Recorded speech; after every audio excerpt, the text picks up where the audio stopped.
Yo, welcome to the page with Sidra. Today we're diving into the rebellious apostle of the harvest goddess. Make sure to watch the full video, hit that like button, drop a comment, and subscribe for more Manhwa breakdowns. Let's get started. In this chapter, we meet Chansu, a normal farmer going about his daily life, cutting grass and tending his fields. But little does he know, his simple life is about to change, and he'll be pulled into a world of magic, skills, and adventure. Check out the playlist on our channel so you can enjoy the story from the very beginning and don't miss any updates. Let's dive right in. Chapter 1, The Envoy and the Returnee. The story begins in a beautiful jungle, where we see a massive volcano erupting in the distance. A dinosaur roams nearby, tearing the flesh and eating it. Soon after, 3 humans are shown walking together through the dense jungle. Suddenly, a monster appears from behind them. The group immediately senses its presence and turns around in shock. The monster opens its enormous mouth and charges toward them at high speed. Just then, one of the humans glows with a brilliant blue light. He leaps from the ground, sword in hand, and strikes the monster with precision. In an instant, the creature is torn apart, its hand, mouth, and horn all sliced cleanly. A burst of blood follows as the man calmly slides his sword back into place after landing. The scene abruptly shifts. What we just witnessed was actually a video playing on a large television screen, an advertisement. The words appear. World's Dispatch. Your future awaits. Apply now. Watching this ad is our protagonist. His eyes sparkle with awe and fascination. But before he can dream too deeply, a firm hand rests on his right shoulder. A sharp voice scolds him. Hey you, why are you standing around instead of working? Startled, the protagonist bows quickly and apologizes. The old man continues, his tone stern. This is the problem with youngsters these days. They're always lost in some silly fantasy. Make sure to clear those vines right away. The protagonist nods hurriedly. Yes. Holding a sickle in his hand, he thinks nervously to himself. Oh no, on the very first day, and I've already been marked. The old man keeps rambling from behind. Back in my day, we didn't wait for instructions. We just got things done. Looking at the sickle in his grip, the protagonist steels himself. Oh no, I can't get fired again. Not this time. He begins slashing at the vines quickly and efficiently. The old man freezes, eyes wide in surprise, as he mutters, "Oh my." In no time, the protagonist clears all the vines with incredible speed and precision. The old man watches in disbelief, then nods approvingly. Would you look at that? To think there are still diligent young folk these days. Just finish that up and you can head home for the day. With that, the protagonist prepares to leave. The protagonist begins walking back home, his thoughts heavy. Maybe it really is nothing but a fantasy for me. As he walks, his inner voice explains the state of the world. Earth has fallen. Like a game whose service has ended, Earth lost its vitality. Then, an unknown absolute revealed the answer. Dispatch to another world. Heroes, known as dispatchers, left Earth to travel across other worlds. And with the vitality they brought back, humanity barely managed to survive. While heading home, he once again sees the advertisement video flashing on a giant screen. He stops in place, staring at it. Then he looks down at the sickle still in his hand. His eyes tighten as he murmurs, "Could I become one too?" The scene shifts. Sometime later, we see him walking through a narrow alley. Breathing out in frustration, he mutters to himself, "Huh, will they call me in for work again tomorrow?" He soon arrives in front of a tall building. At its entrance, the sign reads, Dispatcher Reunion Center. He gazes at it and whispers, "There are a lot of people here today too." Inside, the place is packed wall to wall with people. It's difficult for him to even move through the crowd. He calls out as he pushes past others, "Excuse me, coming through. It's my turn, just a second." Finally, he reaches the counter. The officer seated there glances up and says, "You're Mr. Ochansu, right?" He nods. "Yes. I just wondered if there's been any progress in the investigation." But the officer ignores his question, focused only on the computer screen displaying his data. The monitor shows, Reunion Investigation Deposit Balance. Ochansu paid 4,367,200 Korean wons for dispatcher family search deposit. Yet even after paying such a huge amount, the status still reads, unpaid. The officer frowns and says coldly, Mr. Chansu, this place isn't running on thin air, you know. If you don't have enough for the investigation costs, come back when you're ready. Next person. Before Chansu can respond, another person shoves him aside. Out of the way. It's my turn. Desperate, Chansu pleads. News. Can't you at least give me some news? At least a clue about which world they're in. But no answer comes. Dejected, he walks out of the crowded building. Behind him, more people struggle to get inside, faces full of despair and frustration. Finally, he reaches home. Slipping off his shoes, he whispers quietly, I'm back. Back at home, Chansu drinks a can of beer, his mind drifting into old memories. When I was little, my father was a top-ranked returnee. But when Earth's condition worsened, he was dispatched again, and in the end, he never returned. Another memory surfaces. He recalls being a child, looking up at his mother as she comforted him. Son, I'll go find your father and bring him back soon. You just need to sleep alone for a few nights, so wait patiently, all right? Chansu sighs. And so, I was left alone. Now, sitting in the dim light, he takes another sip of his drink. His thoughts run heavy. Now even the memories have grown faint. I can barely picture their faces anymore. Suddenly, a flash of brilliant light sparks outside his window. Startled, Chansu rushes over and throws it open. What's happening? His eyes widen in shock. From the heavens, a massive torrent of glowing light pours down like rain, crashing into the earth below. The shockwave slams against his building, throwing Chansu back. He crashes into the wall, just as a clock falls from above, striking his head and knocking him unconscious. Time passes. Slowly, Chansu opens his eyes, groaning as he sits up. What on earth just happened? It felt like my head was splitting open. Buzz, buzz. His phone vibrates on the table. He grabs it, reading the flashing notification. Disaster alert. Turbulence and flash caused by returnee A's reentry. Breaking. State of emergency. S-rank returnee A announces retirement. Chansu blurts out in shock. He retired? Confused, he opens a video on his phone. On screen, a battered S-rank returnee addresses the world. In the end, failing to protect the god, I lost every dispatcher who accompanied me and was forced to return alone. I can no longer dispatch. I have lost both the ability and the qualification. After much deliberation, I had no choice but to announce my retirement. So I humbly ask of you all, please, protect Earth. Do not lose hope. Watching this, Chansu trembles. This can't be real. The headline scrolls across the screen. With fewer and fewer returnees and dispatchers, can Earth survive? Everyday news. Global population falls below 500 million. Likelihood rising that no more returnees will appear. Chansu lowers the phone, whispering in disbelief. He not only failed the mission, but now he's retiring too. Just then, knock, knock. A sound echoed through his apartment. Chansu looked toward the door, surprised. Who could that be at this hour? The knocking continued. As he walked closer, he thought to himself, there shouldn't be anyone visiting me. Meanwhile, down at the entrance, we see a small, cute rabbit holding a tablet, scanning some kind of data. The rabbit called out, Mr. O Chansu? Mr. O Chansu. When Chansu cracked the door open, he saw no one. Puzzled, he opened it wider. Is this some kind of prank? He muttered. But then, Chansu! Chansu! Ah, it's Chansu! Over here.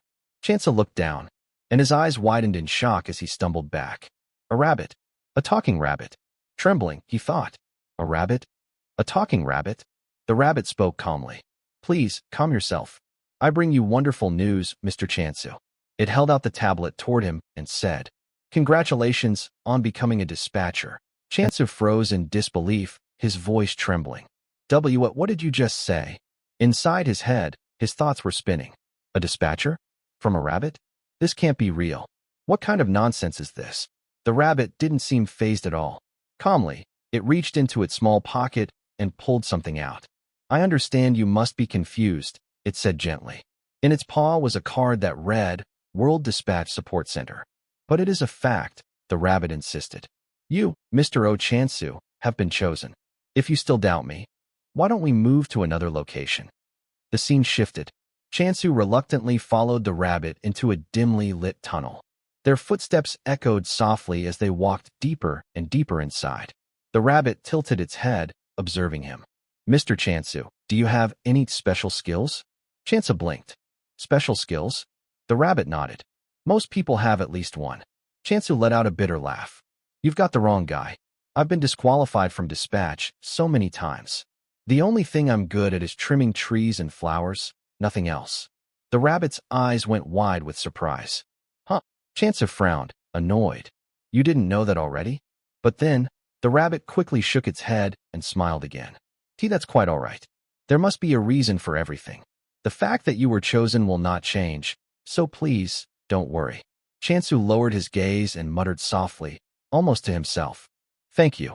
His heart raced as he thought. I can't believe this. I'm actually inside the dispatch center. After all this time, my chance has finally come. The rabbit clapped its paws together with excitement. Shall we go inside and continue our talk? Chansu raised his eyes and froze. Before him stood a massive, towering door. Such a huge door, he whispered in awe. He stepped forward, placing his hand against the cold surface. Beyond this is where the dispatch begins. With all his strength, he pulled. Muscles straining, teeth gritted. But nothing happened. What? It's not moving at all. The rabbit sighed, clearly unimpressed. What are you doing? As if that thing would open. The entrance is over here. Chansu turned, stumbling after him, only to stop dead in his tracks. You're saying, this is the entrance? Yes, the rabbit nodded. Is there a problem? Chansu's jaw dropped. A problem? Can't you tell just by looking? How on earth am I supposed to get through that? The so-called entrance was tiny, barely enough for a rabbit to squeeze through. Certainly not a full-grown man. I had no problem, the rabbit replied calmly. That's because you're a rabbit. Chansu shouted in exasperation. Throwing his hands up, he muttered to himself. Unbelievable, what was I even expecting here? Forget it. I'm going home. He turned to leave, but the rabbit's voice rang out behind him, sharper now. Are you sure you'll be all right? You failed every test you took and were ruled ineligible for dispatch. Do you really think a chance like this will ever come again?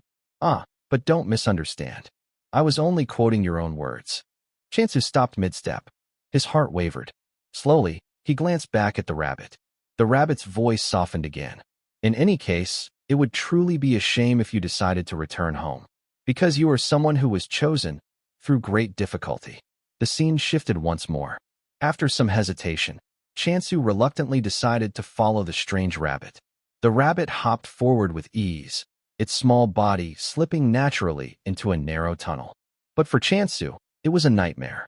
He had to get down on his hands and knees, scraping along the cramped passage. His back ached, his arms trembled, and every inch forward was a struggle. Groaning in frustration, he muttered under his breath. What am I even doing right now? Even I don't know anymore. From ahead, the rabbit's cheerful voice rang out, echoing in the tunnel. Please hurry, Mr. Chansu. Chansu clenched his jaw, irritation boiling over. I'm going as fast as I can, he thought angrily. Finally, after what felt like forever, he crawled out of the suffocating passage and collapsed onto solid ground. He lifted his head, eyes widening. Wow, looks more normal inside than I expected. The rabbit tilted his head curiously. What were you imagining? Before Chansu could reply, the rabbit suddenly changed the subject. By the way, there is a world perfectly suited for you. Chansu blinked. A different world, suited to each person? Without answering directly, the rabbit pulled a piece of parchment from his pocket. In bold letters across the sheet was written, The Block-Style Land Grab Grand Summon event is happening now. The rabbit's ears perked up proudly. Of course, it's a world called Block-Type Land Grabbing. Chansu leaned closer and read aloud in disbelief. Block-Type Land Grabbing Grand Summon event. The rabbit gasped. Don't tell me. You already know of it. Chansu scratched the back of his neck and laughed awkwardly. Nope. First time hearing it. It's not some weird place, right? The rabbit turned away, his face twisting briefly in annoyance. Why is he pretending he knows anything? But just as quickly, he smoothed his expression and let out a cheerful laugh. Ha ha ha. So you don't know well. It's the hottest place these days. This world has a very special feature. Receiving the divine protection of a god. Chansu's eyes widened. A memory flashed in his mind. The news broadcast of an S-rank returner proudly declaring that he served a god. A god? He whispered. Did he just say god? That returner also said the same thing. The rabbit nodded. For your peace of mind, you should know, It has nothing to do with the recent incident. Chansu frowned deeply. Then what kind of god are we talking about here? Raising his paw, the rabbit conjured light into the air. A magical circle shimmered, and suddenly, dozens of glowing cards appeared, floating weightlessly around them. According to the original rules, the rabbit explained, a god is usually assigned at random. But, he paused, gathering 3 cards into his paw. They gleamed with mysterious energy as he held them out. If you decide right now, I will grant you a rare opportunity. The chance to choose your own god. Chansu stared at the cards, his hands trembling. What do I say? I don't even know which one is good. The rabbit's tone grew serious, almost stern. Mr. Chansu, do you understand how rare this is? A choice like this may never come again.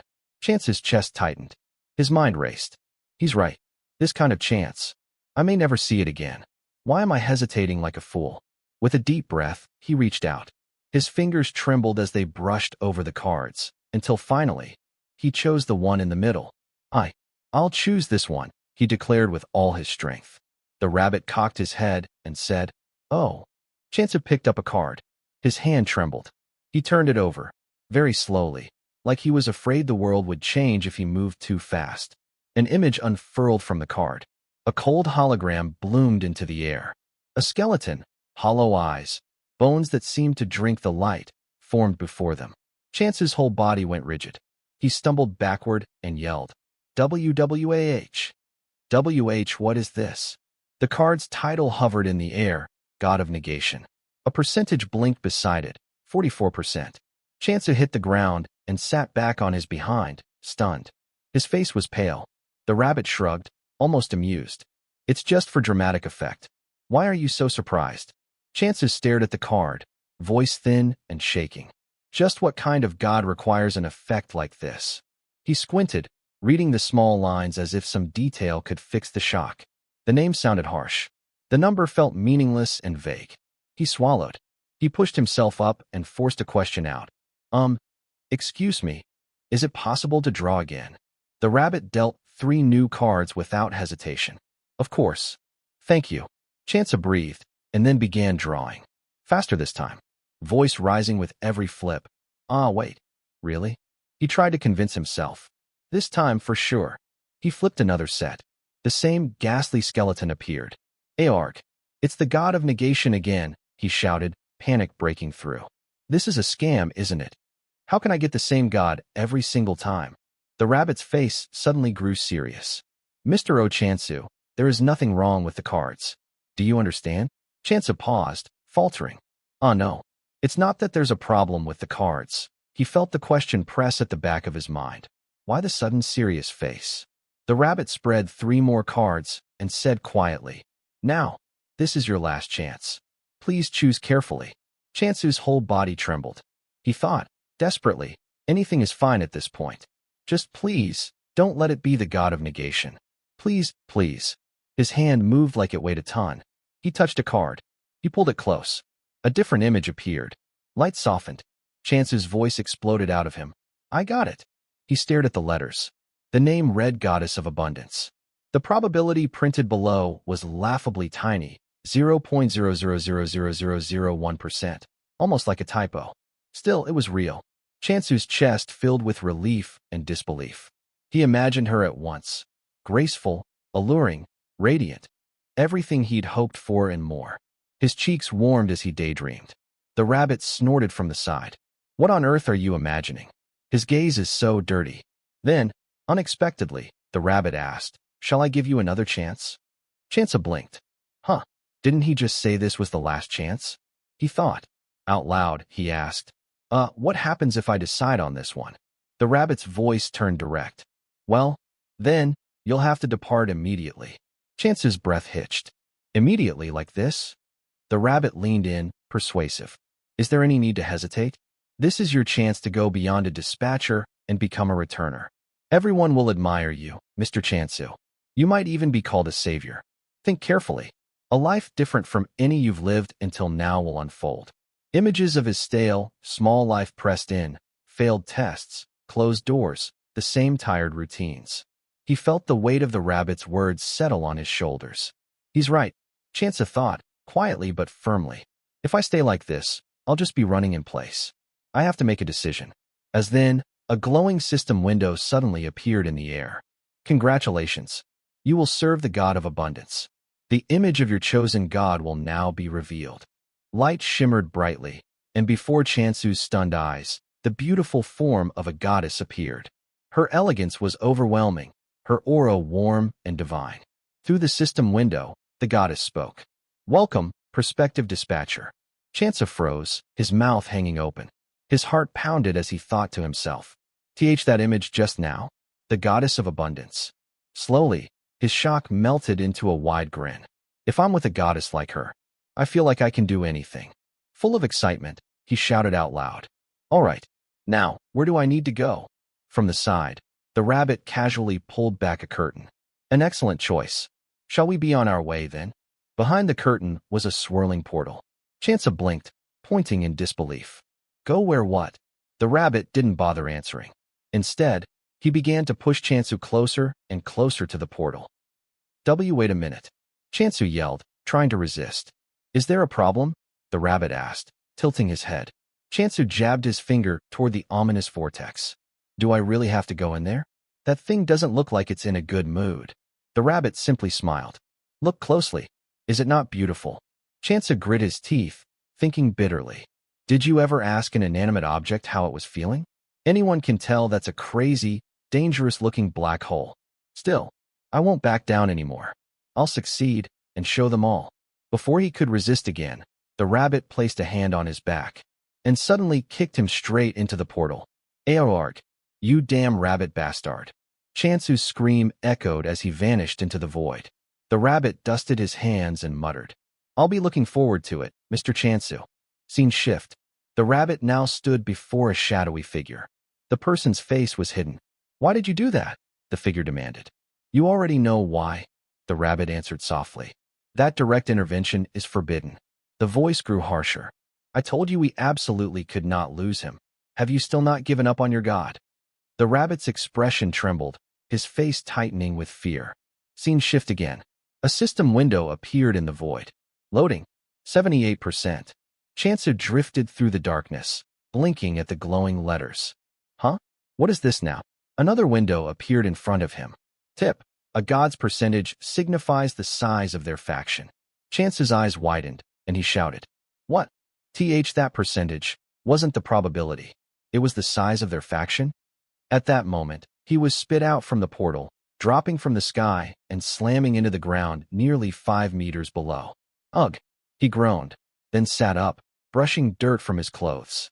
The size of their faction? You're only telling me that now. When he lifted his head, his eyes landed on the ruins of a collapsed building. His lips quivered between laughter and despair as tears stung his eyes. Huh. Damn it. Haha. I'm screwed. Chansu looked around, frustration creeping in. You said you were the goddess of bounty, right? Just where in this desolate landscape is anything abundant? Suddenly, a system window flickered into view behind him. Chansu glanced over his shoulder, frowning. Huh? And what's wrong with the system window? The text glowed softly. Welcome to the block-type capture world.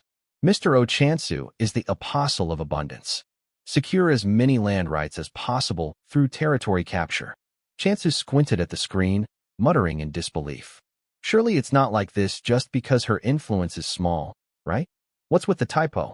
He turned back to the ruins, letting out a deep sigh. Huh. Instead of worrying about that, let's just look around a bit. I need to find the goddess too. Then, something caught his eye. He tilted his head to the right. Huh.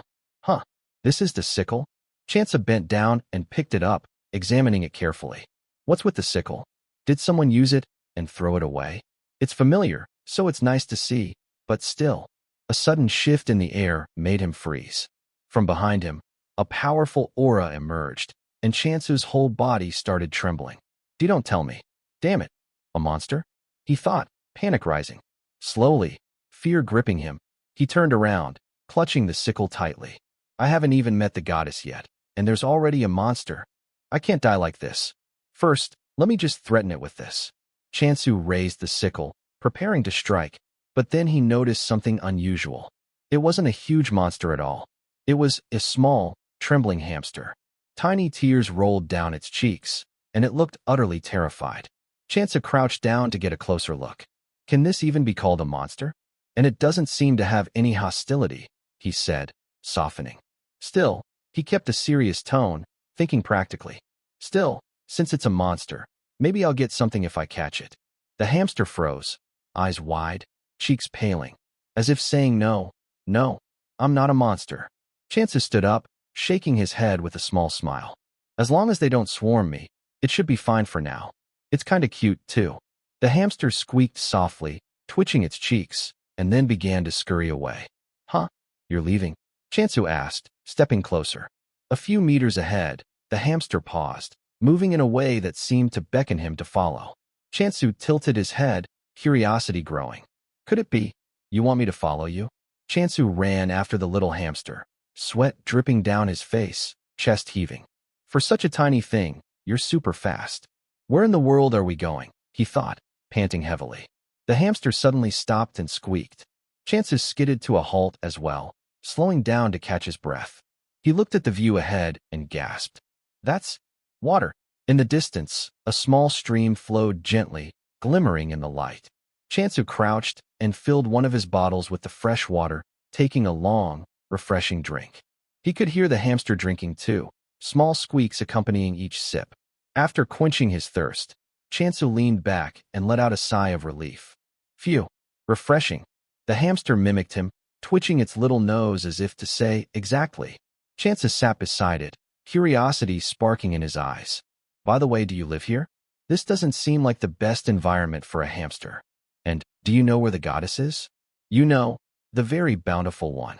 The hamster ignored him, twitching its cheeks and scurrying slightly. Chansu frowned. I guess talking is impossible, he thought. Then, without warning, the hamster stopped moving and pointed toward a distant spot with a determined squeak. Chansu straightened. You want me to follow again? Fine. Let's see where you're taking me this time. He rose to his feet and started following the hamster once more.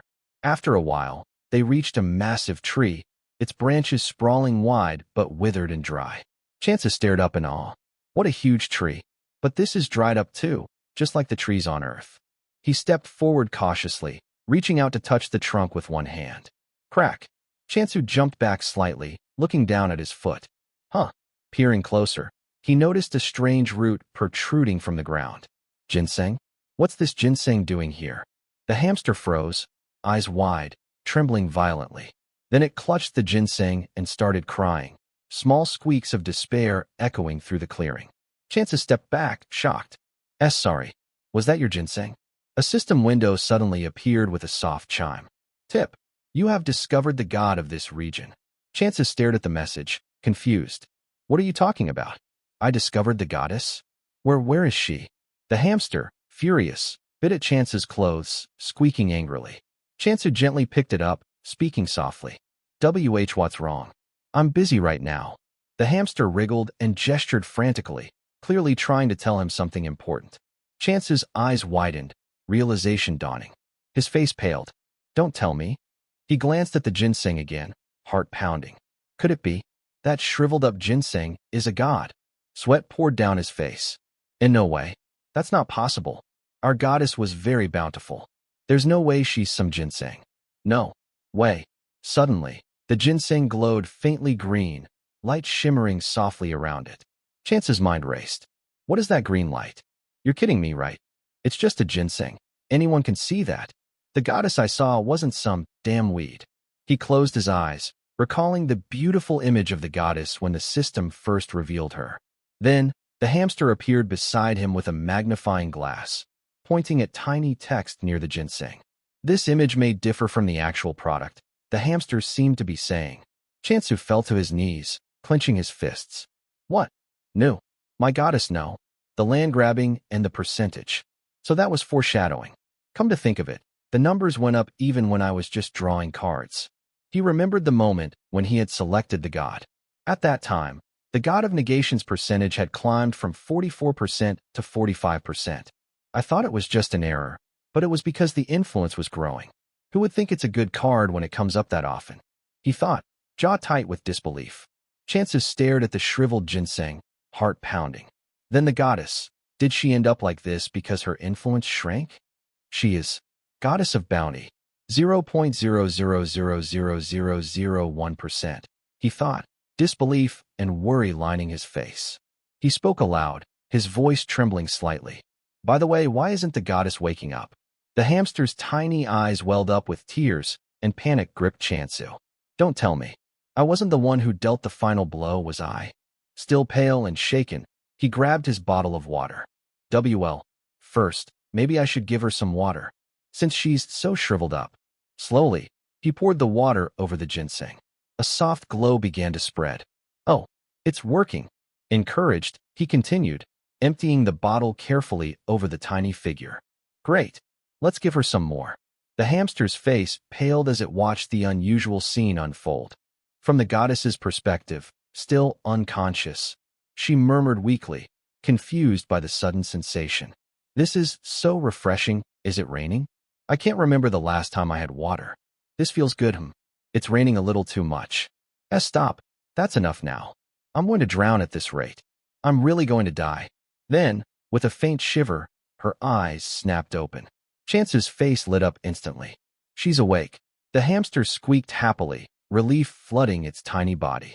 Chance bowed slightly, speaking with respect. My greetings. The apostle of abundance. Oh, Chansu. He looked at the goddess, heart hammering. So this is my patron god. This is my main god. But why can't she even move properly? The goddess shifted slightly, her hand trembling as she tried to move. Chance's mind raced. I have no idea what to do now. A system window appeared with a soft notification sound. Tip. You can become stronger by using skills. Chance clicked, eyes widening. Oh ho. So there were skills, huh? The window displayed the first skill. Blessing of Abundance. Chance muttered to himself. There's no explanation, but it's obviously for making crops bountiful.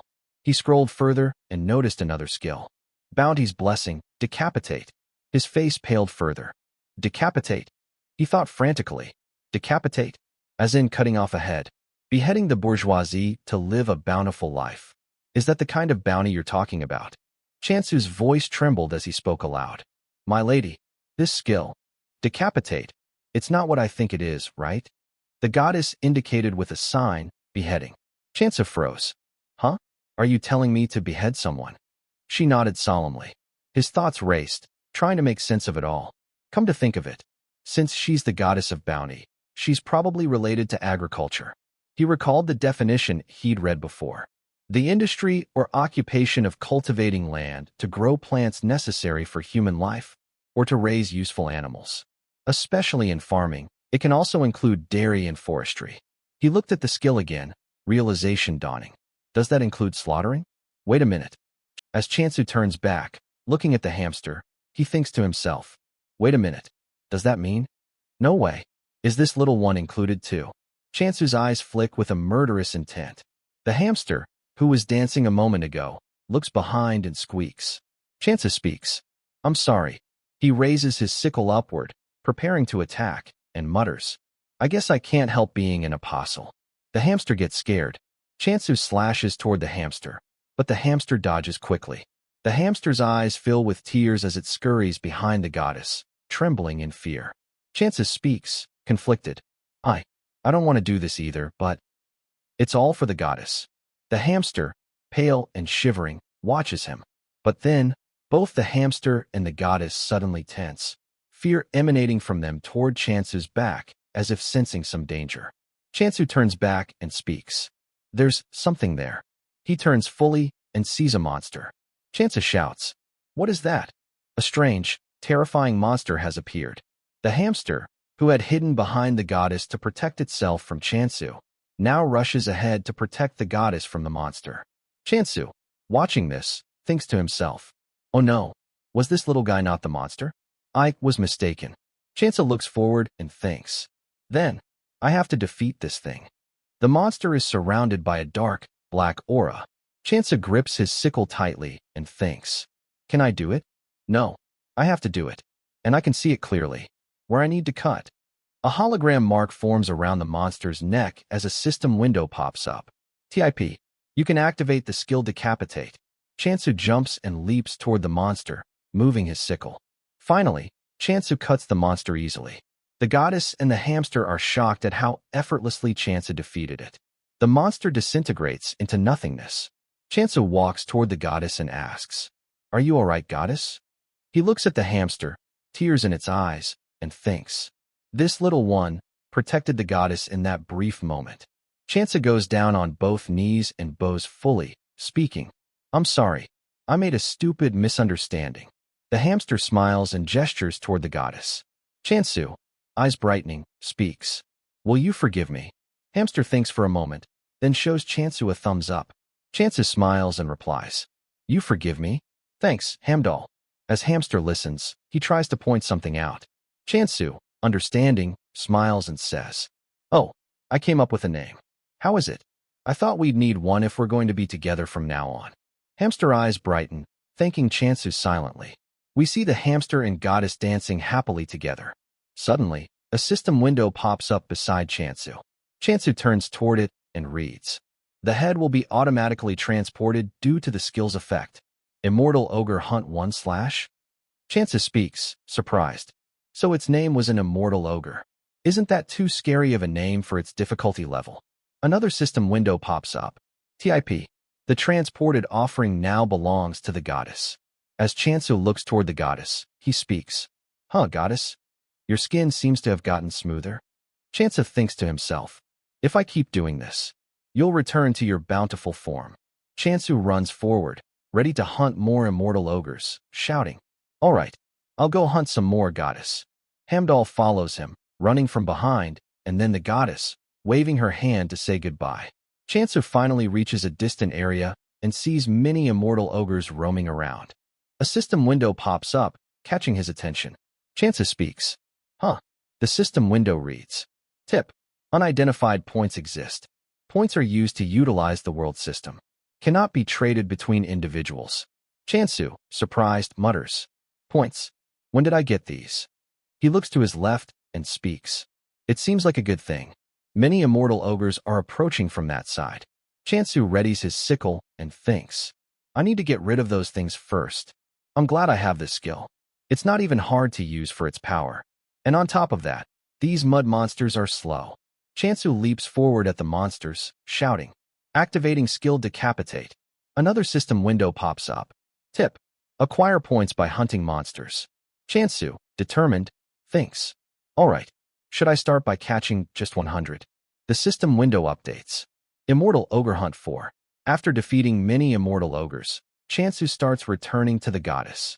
Hamdal is standing proudly on Chansu's shoulder, looking like he had fought and cut all those monsters himself. Hamdal makes small gestures, showing how Chansu had defeated the monsters. Chansu laughs and says, "Anyone watching would think you caught them all." Hamdal playfully punches Chansu, and Chansu laughs again. "Ow, Hamdal, stop it." Chansu speaks again. "By the way, why is it called an immortal ogre?" The system window reads, "Immortal Ogre Hunt 101. Chansu mutters, "They die too easily to be called immortal. Well, I guess I'll find out if I keep defeating them." Chansu finally reaches the spot where the goddess is sitting. With a bright face, he exclaims, "Goddess, you've become even more bountiful, just as I thought." The goddess, still in her ginseng form, looks healthier and brighter. Chansu thinks again, "The effect is greater than I thought. At this rate, she might return to her original form soon." Hamdal looks at Chansu with an angry, dark expression. The goddess comes toward them and waves her hand. Chansu speaks, slightly panicked. "What should I do now?" They are standing in front of a huge tree. Chansu asks the goddess, "Shall I lift you onto the tree?" He carefully lifts her with one hand. The goddess touches the tree and gestures, asking him to do the same. Chansu, surprised, says, Me too." He places his hand on the tree bark. A system window pops up. Tip. You can use the skill Blessing of Abundance. Another window appears. Tip. All blessing skills consume points. Chansu, nodding, speaks. Blessing of Abundance. Suddenly, a huge green light flashes, and both Hamdal and the goddess are bathed in it. Chansu thinks to himself, "All right, the points I earned from catching monsters. I'll pour them all in." He channels all his points into the tree. The nearly withered tree starts turning green again.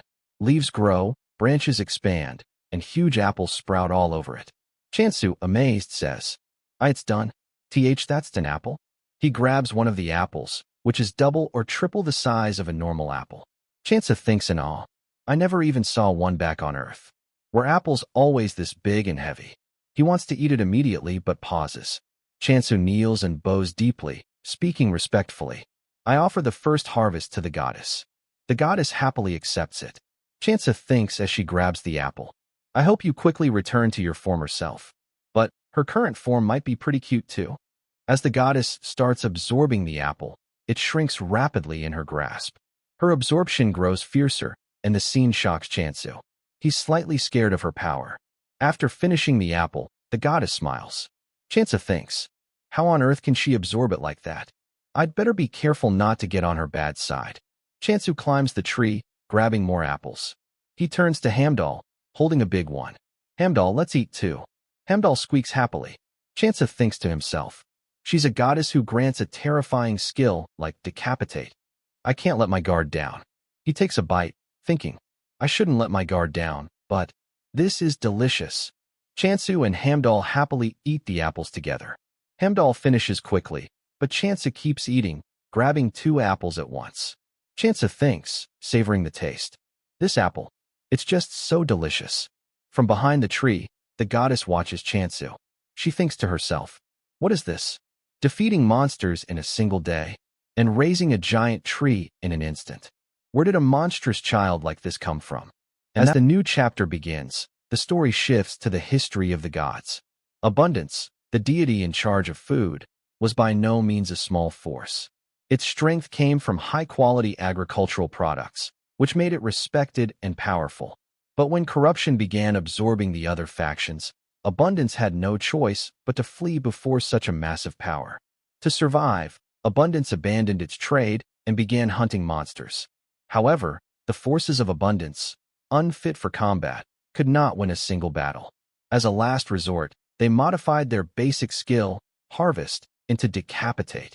Even with this adjustment, however, Abundance was doomed to collapse. Now, we see the goddess of Abundance looking at Chansu from behind the tree. She thinks to herself, Decapitate wasn't a combat skill meant for cutting off the heads of living monsters. It was a modified skill that let them bring back the heads of dead animals or monsters. Abundance and warriors simply weren't a good match, so this was the best we could do. Of course, if someone were immensely powerful, it wouldn't be impossible. Chansu stands up, holding his sickle. He slowly turns around. The goddess is startled and scared, but Chansu smiles and says softly, May I have another apple? The goddess waves her hand toward him, still nervous, thinking, why did a child like this end up coming here? She starts walking toward Chansu. As he takes an apple from the tree, she thinks to herself, whatever the reason, this child is mine now. Chansu looks down at his feet and speaks quietly. Goddess. The goddess hugs Chansu, and he shivers slightly, both from fear and awe, thinking, surely they won't try to absorb me, right? The scene shifts to the ruins. Chansu has a basket full of apples and carefully carries the sleeping goddess in his arms. He speaks softly. The goddess has already fallen asleep. She must be very tired. Chansu gently places her down. Hamdal, still sitting proudly on his shoulder, watches. Chansu moves Hamdal's cheeks gently and says, You've worked hard today too. Suddenly, a huge growl echoes from Chansu's stomach. He glances at the goddess and murmurs, The goddess didn't wake up, right? Chansu's face pales as he thinks, Eating only apples has made my stomach. As I thought, apples alone aren't enough. At that moment, a system window pops up. Chansu reads it aloud. The delivery event is now in progress. He says to himself, Delivery? I guess it makes sense, with so many people coming from Earth. They're even running events. Chansu continues, But for a delivery, don't they need to know where I am? Hamdal yawns on Chansu's shoulder. Chansu looks at him and speaks softly. You must be tired, right? Let's rest first. Chansu carefully places some leaves where the goddess is sleeping to make her comfortable and also places Hamdal nearby, keeping him close. The scene shifts to Earth at the Temple of Reincarnation, also known as the Reincarnation Trading Company. It was a huge building, and inside we see a woman walking through it, clearly frustrated. In one room, a man is quietly doing some work. Suddenly, The woman bursts through the door so loudly and abruptly that the man almost has a heart attack. He begins shivering in fear and asks, "You, what about the delivery? Why are you here?" The woman snaps back, "Senior, are you kidding me right now?" The man responds nervously, I don't know what you're talking about, but calm down first." She exclaims, "I'm already busy to death, and you think this makes sense?" Her name is Hei Sujin, an apostle of reincarnation. Hei Sujin points something out to the senior and continues, "Out-of-area delivery? A 3-day, 2-night business trip? You know I don't get paid a single coin because of that free shipping event, right? And all that just to buy apples? On top of that, they said they don't have money, so they want to barter apples instead." She glares at the senior again and asks, "Did I do something wrong or what?" The Ryu replies, "No, nothing at all." Then he relaxes and speaks in a calmer tone. "Quite the opposite. It's because our junior here is so passionate. Work is good, but if you keep working overtime every day, your body won't hold out. Use this trip as an excuse to rest. If you stay here, you'll just throw yourself at more work as soon as one task ends. Go clear your head a bit." Hei Sujin listens, but her anger shows as she mutters, "I know it's just because there's no one else to send on this trip." The Ryu shrugs playfully. "Oh, I've been found out." He places both hands on her shoulders and gently pushes her out of the room, saying, "Who knows? Maybe you'll get lucky and discover a secret realm." Hei Sujin, annoyed, mutters, "What secret realm nonsense are you spouting?" As she exits, the Ryu waves and calls after her, "Anyway, travel safely. Who knows? Maybe something good will come out of it when you return." Hei Sujin sighs, not turning back. "Fine, I'm going." She looks at a hologram and checks Chance's order list. Frowning, she thinks, "Why is the order list so long? If it's an off-limits zone, I should have prepared more. This had better not be a waste of time, or else I won't let it slide." The scene shifts back to Chansu. We see many baskets filled with apples.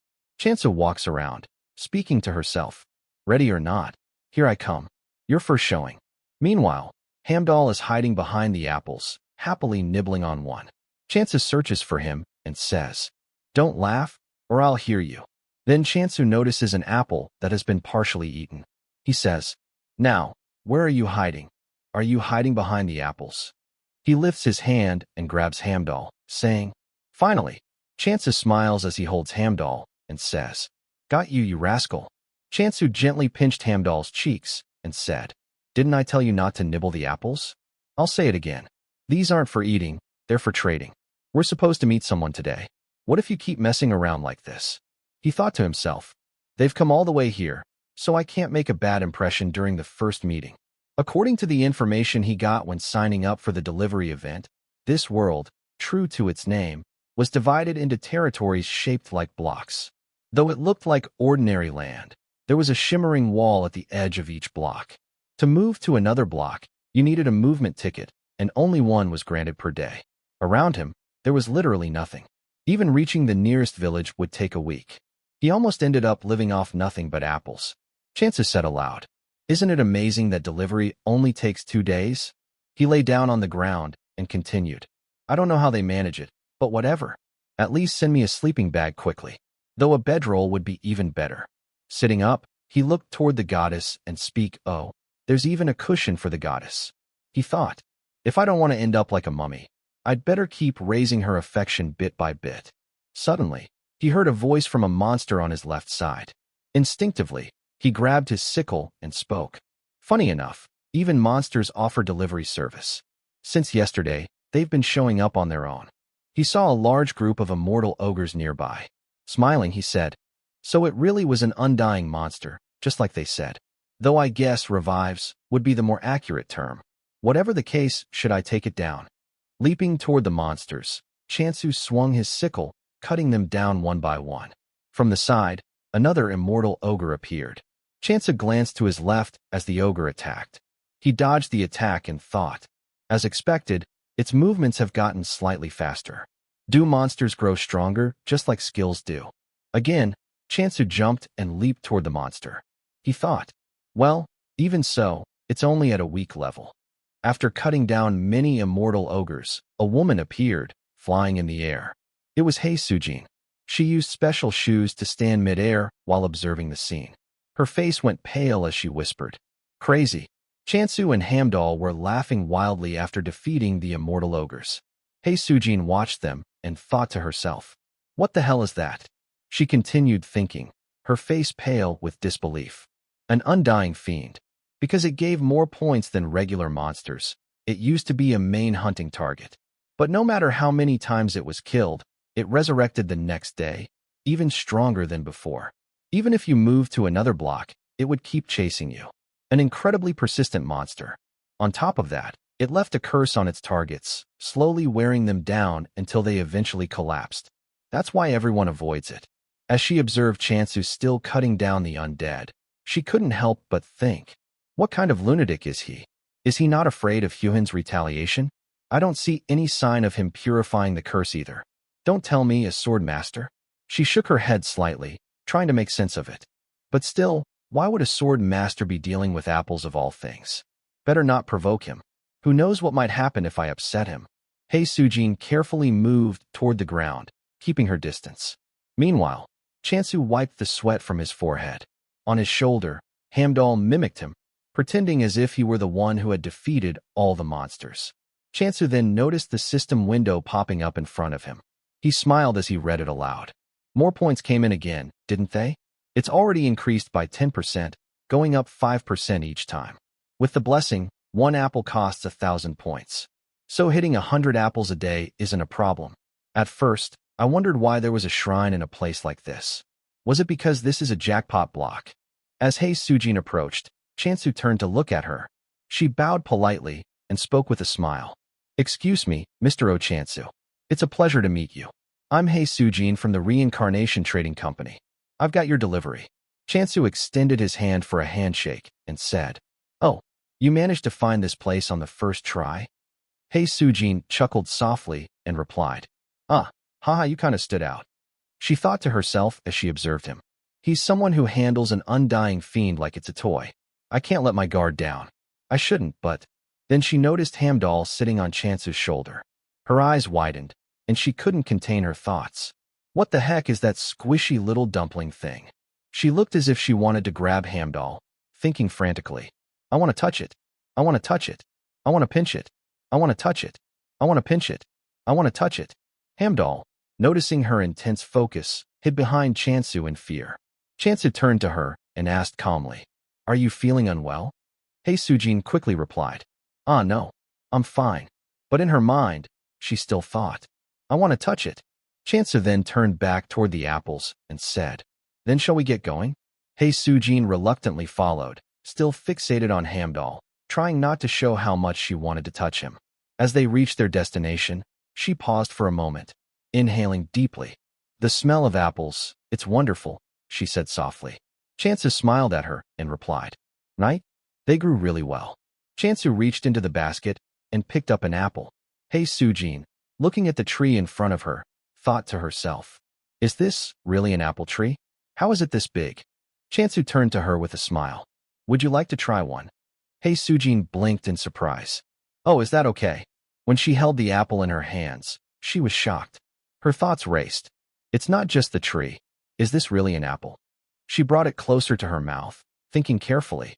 But when fruit gets too big, the sweetness usually suffers. Could be one of those cases. Looks good, but disappoints. Then, she took a bite. Immediately, her eyes widened and her heart raced. She thought in disbelief. What is this? This taste, it's sweet. But it's not just sweet. Unable to contain herself, Hei Sujin started eating the apple rapidly, still thinking. The acidity balances it perfectly. With flavor like this, at least 50,000. No, if it goes well, it could even fetch over 100,000 gold. She turned to Chansu, her excitement barely contained. "Mr. O Chansu, you said each apple was 2,000 gold, right?" Chansu nodded with a small smile. Yes." Hei Sujin shook her head in disbelief. "No matter how I think about it, that price is absurd." Chansu chuckled, a little embarrassed. Hamdal mimicked him on his shoulder, copying his expression. Maybe I overdid it? Apples are sold cheaper at shops anyway." Chansu then asked, cautiously, "Then, how much would you?" Before he could finish, Hei Sujin held up 2 fingers and Chansu speak. 200? No, that's still too low. Finally, she spoke decisively. 20,000. You should get at least 20,000 gold per apple. Chansa froze, almost choking. Hemdal squawked in surprise on his shoulder. 20,000 gold? Hey Sujin continued, still smiling. If you supply them to a department store, you could even get over 30,000. Chansu almost had a heart attack. That expensive? For apples? Even to department stores. Hey Sujin, thinking to herself, reflected. I could hide the truth, but it wouldn't be right to deceive a potential long-term customer. And besides, I only have one life. She looked at Chansu and spoke sincerely. These aren't just apples. This kind of flavor, it's the first time I've ever had fruit like this, anywhere in the world. These apples hold more value than any regional specialty I know of. So let's price them at 20,000 gold each for now. Hey Sujin took out a contract from her bag and added, I'd like to pay the remaining balance with a formal contract. How does that sound? Chansu picked up a pen and signed the contract. As he looked at it, he smiled and said, All right, but let's do it this way. Hey Sujin reviewed the contract and spoke with a hint of surprise. I think you wrote this wrong. Our share percentage went up. Chansu, still smiling, replied warmly. That's because I'd like to build a long relationship with you. And you were honest with me about the apple's value first, weren't you? Chansu reached forward his hand for a handshake. Hey Sujin saw this and smiled as she took his hand. Thank you so much for the contract, she said politely. After that, she continued. Now, I should hand over the items you ordered. Hey Sujin reached into her bag and pulled out the items, speaking as she did so. Inside, you'll find the seeds, food supplies, and cooking tools you requested. And this is a familiar egg. It's a commemorative gift from Circulation Trading Company. It'll help with your farming. She handed the egg to Chansu, smiling, and glanced at Hamdal on his shoulder. Although, since you're already raising one, maybe you don't need it? Chansu looked confused. Me? Raising a familiar? Hey Sujin tilted her head and asked curiously, Isn't that one you're familiar? It's so cute. It seemed too friendly to be a monster. Sorry if I misunderstood. Chansu shook his head slightly and replied calmly. No, it's fine. Please explain. Hey Sujin nodded and began explaining the process for hatching the egg. The more points you pour in with blessings, the stronger the familiar that hatches. But if you overdo it, the egg will crack and fail, so be careful. She continued with a serious expression. Once the egg starts trembling too much, I recommend stopping. Chansa nodded, thinking to himself, I'll have to try it myself to get a feel for it. Hey Sujin asked politely, By the way, could you tell me about the expected harvest and schedule for the apples? Chansa looked thoughtful. Since I'll also be growing other crops, I expect around 50 apples a day. Hey Sujin nodded while taking notes, confirming aloud. Every day, you say? Chansa smiled slightly. After that, we worked out the supply schedule, the numbers, and the visit dates. After sorting out the other details, the first deal was concluded. Meanwhile, the goddess, who had been lying quietly, stirred slightly. Chansa spoke softly to her. Thank you for staying hidden until now. He thought to himself. It was the right call to hide her before the hunt. She seems like a good person, but it never hurts to be cautious. Then he asked gently, Do you like it? The goddess looked up at him with a smiling face, her expression warm. Chansa sat nearby, surrounded by the items delivered to him.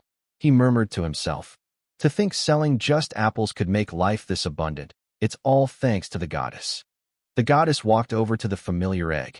Chansa watched her and thought, To bless the familiar's egg, I'll probably need to gather even more points. First, I should increase my number of regular customers. Chansu opened the system window and observed the screen. His eyes flicked to a notification. Vote for your monster. His face twitched in mild frustration, but then he smiled. Things are going smoothly. I even have some breathing room now. Of course, there will be bigger challenges ahead, but I'm not afraid. If anything, I'm looking forward to it. The scene shifted, showing some apples cut into pieces. The Ryu picked up a piece with his fork and examined it carefully. An apostle? He asked aloud. Or maybe a believer. Probably someone from alchemy. Hey Sujin glanced at him and replied thoughtfully. He's Korean. Could also belong to war or violence factions, or maybe he's unaffiliated. The Ryu stared at the apple piece on his fork. Since all apostles are Korean anyway, it's not strange, but still. Someone like that, raising something like this, being combat-oriented. Hey Sujin shivered slightly, her voice low and tense. With just a rusty sickle, he cut down undying fiends and only targeted their heads. Over 100 of them. The Ryu took a bite of the apple and mused. Could he be aiming to become a sword master through handicap training? Like Rohan did. He picked up another piece, continuing his analysis. Better to focus on keeping him hidden than assigning guards. Hei Sujin nodded in agreement. I agree. The Ryu reached for the final piece of apple, but suddenly Hei Sujin grabbed his hand to stop him. What do you think you're doing? Hands off, the Ryu exclaimed in surprise. Hei Sujin's face was serious as she spoke firmly. You already ate them all yourself. This one's mine. The Ryu protested. I'm your senior. But Hei Sujin interrupted, unwavering. But I'm the one who brought them. This one's mine. The scene shifted again, this time back to Chansu. He was pouring all his points into the familiar eggs, focused entirely on the process. What kind of child will come out, I wonder, he thought aloud. A cute one? Or a capable one? Of course, both would be best. Suddenly, one of the eggs began cracking. Chansu, Hamdal, and the goddess all leaned in, their eyes wide with anticipation. Chansu's heart raced as he thought. This is it. Let's see what comes out. The cracking grew louder. Then, with a loud snap, the egg burst open. Come forth, Chansu exclaimed. SSS rank familiar. And with a sharp crack, the shell burst open. A tiny foot kicked free, and the familiar pushed the fragments aside. It's coming out, Chansu exclaimed, eyes wide with anticipation. Finally, the creature revealed itself completely, and Chansu froze. A chick, he thought blankly. My 120,000 points. The small bird fluffed its damp feathers. It seems pretty big for a chick, but if I raise this, won't it just become a chicken? The chick wobbled around on unsteady legs while Chansu stared at it. I was hoping for a worker, he muttered under his breath. Should I raise it just to eat it? At that moment, the chick turned toward the goddess nearby and bowed deeply. The goddess's lips curved into a faint smile of excitement. Chansu chuckled darkly. Looks like I'll be having chicken for the first time in a while. But this one comes with a side of 120,000 points. I shouldn't get attached, he decided. I'll just give it a random name. He bent down toward the chick. Hello? From today, you're Ari. I'm Chansu. Ari chirped once, then pointed its tiny wing toward the other egg resting nearby. That shell, too, had begun to crack. Chansu's face lit up with hope. Oh, another one is coming out, he said eagerly. This time, a worker for sure. The egg split open, and out tumbled a piglet. Your name is Doji, Chansu said flatly, his face darkening with disappointment. Why do I only keep getting ingredients? They said it was a familiar. Isn't this a scam? Night fell. Under the moonlight, Ari and Doji quietly together. Peep, chirped Ari. The 10th seat, chicken, greets the goddess of abundance. Oink, grunted Doji. The 12th seat, pig, greets the goddess of abundance. Seated on a stone, the goddess looked at them with soft eyes. It's been a while. Please, forgive me for not being able to protect you until the end. Peep, don't say such things, Ari replied quickly. Peep peep. We are only sorry for not being able to assist you properly. Oink, Doji added. We will do our best, so that you can regain your beautiful true form. The goddess's expression turned serious. I appreciate the sentiment, but there is something you must be careful of, she warned. Be wary of my apostle. He doesn't know that you are my retainers. Perhaps if he thinks you are useless, he might sell you off. Perhaps he might just eat you. The two familiars remembered the look in Chansu's eyes when they first hatched, his calculating gaze as he muttered about what to do with them, and they both began to sweat nervously. Therefore, the goddess continued, you must be on your best behavior until he obtains the communication skill. Oink, Doji whimpered. Could what the goddess said be true? Squawk. Ari tilted its head. Apostle? He looked pretty dim-witted. What's the big deal? Peep. Let's observe for now. Night passed, and the next day arrived. Chansu was already up, gripping his sickle tightly, ready to take down more undead. The start of my day is always you guys, huh? He muttered with a grin. Good morning, my dear customers, he added, his sickle slicing through the air with precision. Each undead fell as smoothly as a knife through cake. Ari and Doji, still waking up, looked on with wide eyes. Peep, Ari chirped, blinking sleepily. What's all this commotion so early in the morning? Oink, Doji added, confused. Splurt? Slice, slice. Both familiars nearly popped their eyes out in shock as they watched Chansu move effortlessly, decapitating undead with terrifying ease. Payak. What is that? Ari squawked, trembling. Peep. Was the decapitation skill like that? Ari added, wide-eyed. Echa. Doji gulped nervously. Gulp. Chansu continued moving fluidly, his sickle slicing through the undead without a single misstep. Ari and Doji's nerves tensed further. Watching the corpses drop, Ari whispered, sweating. Peep. Come to think of it, I think the apostle was licking his lips when he looked at us. He was. Doji stammered, sweat forming on his tiny brow. The two familiars began imagining the worst. Chansu looking at them as if he were about to eat them both. Squawk. It's obvious. Ari yelped. Pee-pee ache. He might really eat us. Meanwhile, Chansu glanced at the system window. Bulsagwi Hunt 202/. Wiping the sweat from his forehead, he spoke aloud. Finally got them all. Just then, he heard voices from his left. Surprised, he looked over. Huh? Oh, when did you get here? Ari stood holding a towel, standing over the doji. Peep oh my. Our apostle, you've worked so hard. It was tough, wasn't it? Ari chirped softly. Ha apostle. Good morning. Doji added, smiling. Chansu dropped to one knee, accepting the towel. Oh, thanks. That's very thoughtful of you, he said, wiping the sweat from his brow. After a little while, Chansu offered some apple slices. Here, want a bite? He asked kindly. Doji squealed with excitement. Oink oink. Gimme. Ari wagged his wings disapprovingly. Peep. Eat in moderation. You can't look like a glutton. Doji ignored the warning and started eating happily.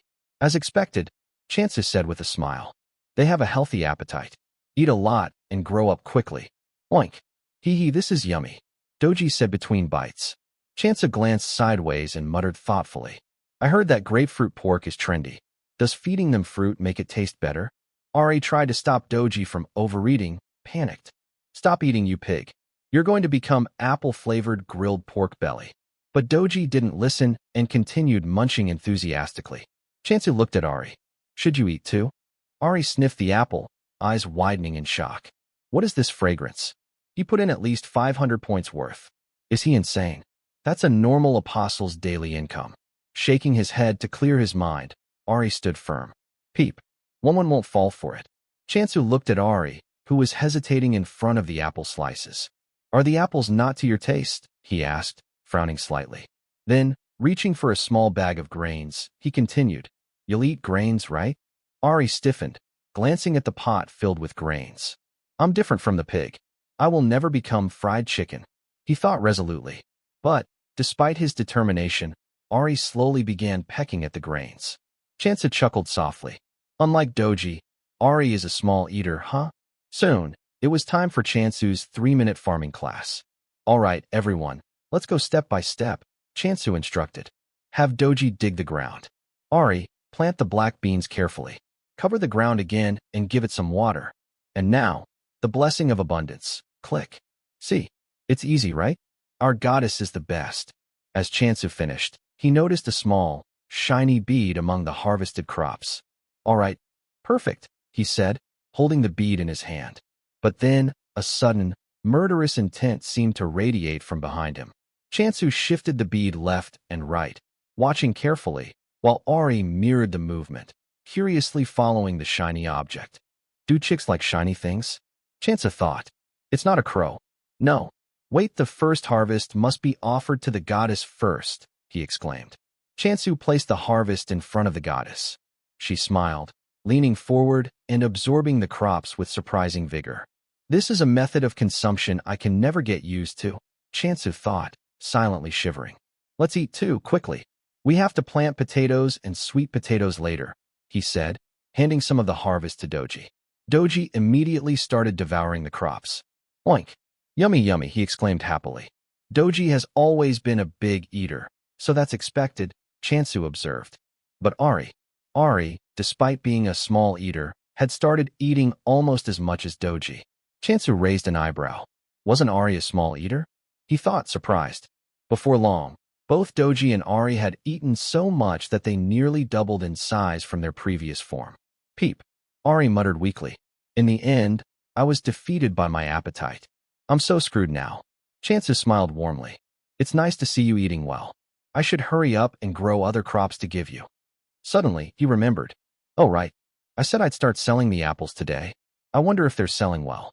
Scene shift to department store. The Ryu looked around the organized display and spoke. I'm more or less done organizing. Are the apples the only thing left? He turned toward the section where the apples were displayed, labeled as Emperor Apple. Oh, quite a few people have gathered, huh? The Ryu observed, scanning the small crowd. But, as expected, no one is willing to buy one, he muttered under his breath. The apples were covered in gold dust, with delicate winter bird feathers decorating each one. The price tag read, 200,000 gold. The Ryu sighed.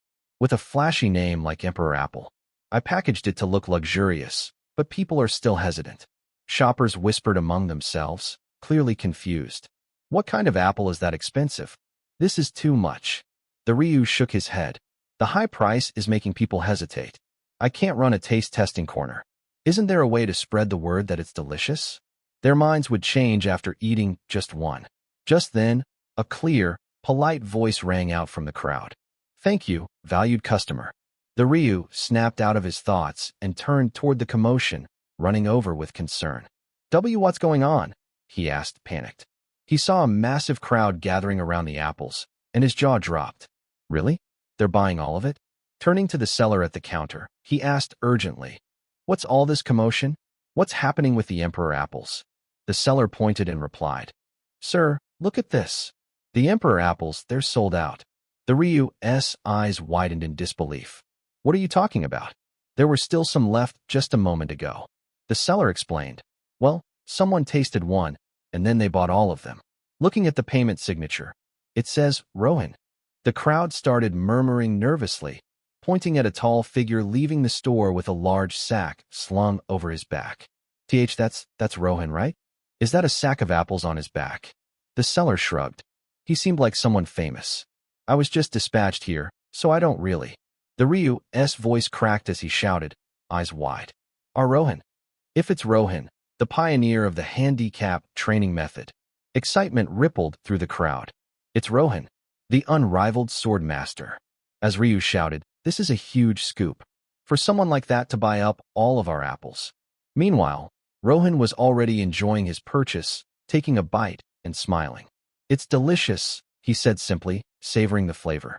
And news of the purchase spread quickly, and soon breaking news alerts began flashing everywhere. Ryu, frustrated and panicked, muttered to himself. I thought it would cause a stir, but this is getting out of control. The headline on the news read, Breaking news, the unyielding symbol. The food Rohan ate to become a sword master. Netizens were buzzing. The food he ate daily while training has finally hit the market. Ryu grabbed his head, shouting in disbelief. How could you release an article like this? He immediately answered a call on his phone, shouting, What? You're asking if eating apples automatically makes you a sword master? Of course not. It has nothing to do with us. Another call came in, and Ryu picked it up, trying to keep control. Yes, this is Ryu Wu from Circulation Trading. Then he froze, staring at the words on the screen. Wait, a reservation order for 100 boxes out of nowhere. I'm telling you, it's not that simple. Meanwhile, back at Chance's farm, the scene was much calmer. Hemdal, Ari, and Doji were enjoying their meals quietly. Chansu spoke to himself, a content smile on his face. It's already been a week since I arrived in this world. I'm living a fairly abundant life. He glanced at the prepared meal and spoke to the goddess of abundance. Since the meal is ready, I should get prepared too. Chansa began gathering the materials he needed to cook. These are just as tasty as the apples, he said, taking out potatoes and sweet potatoes.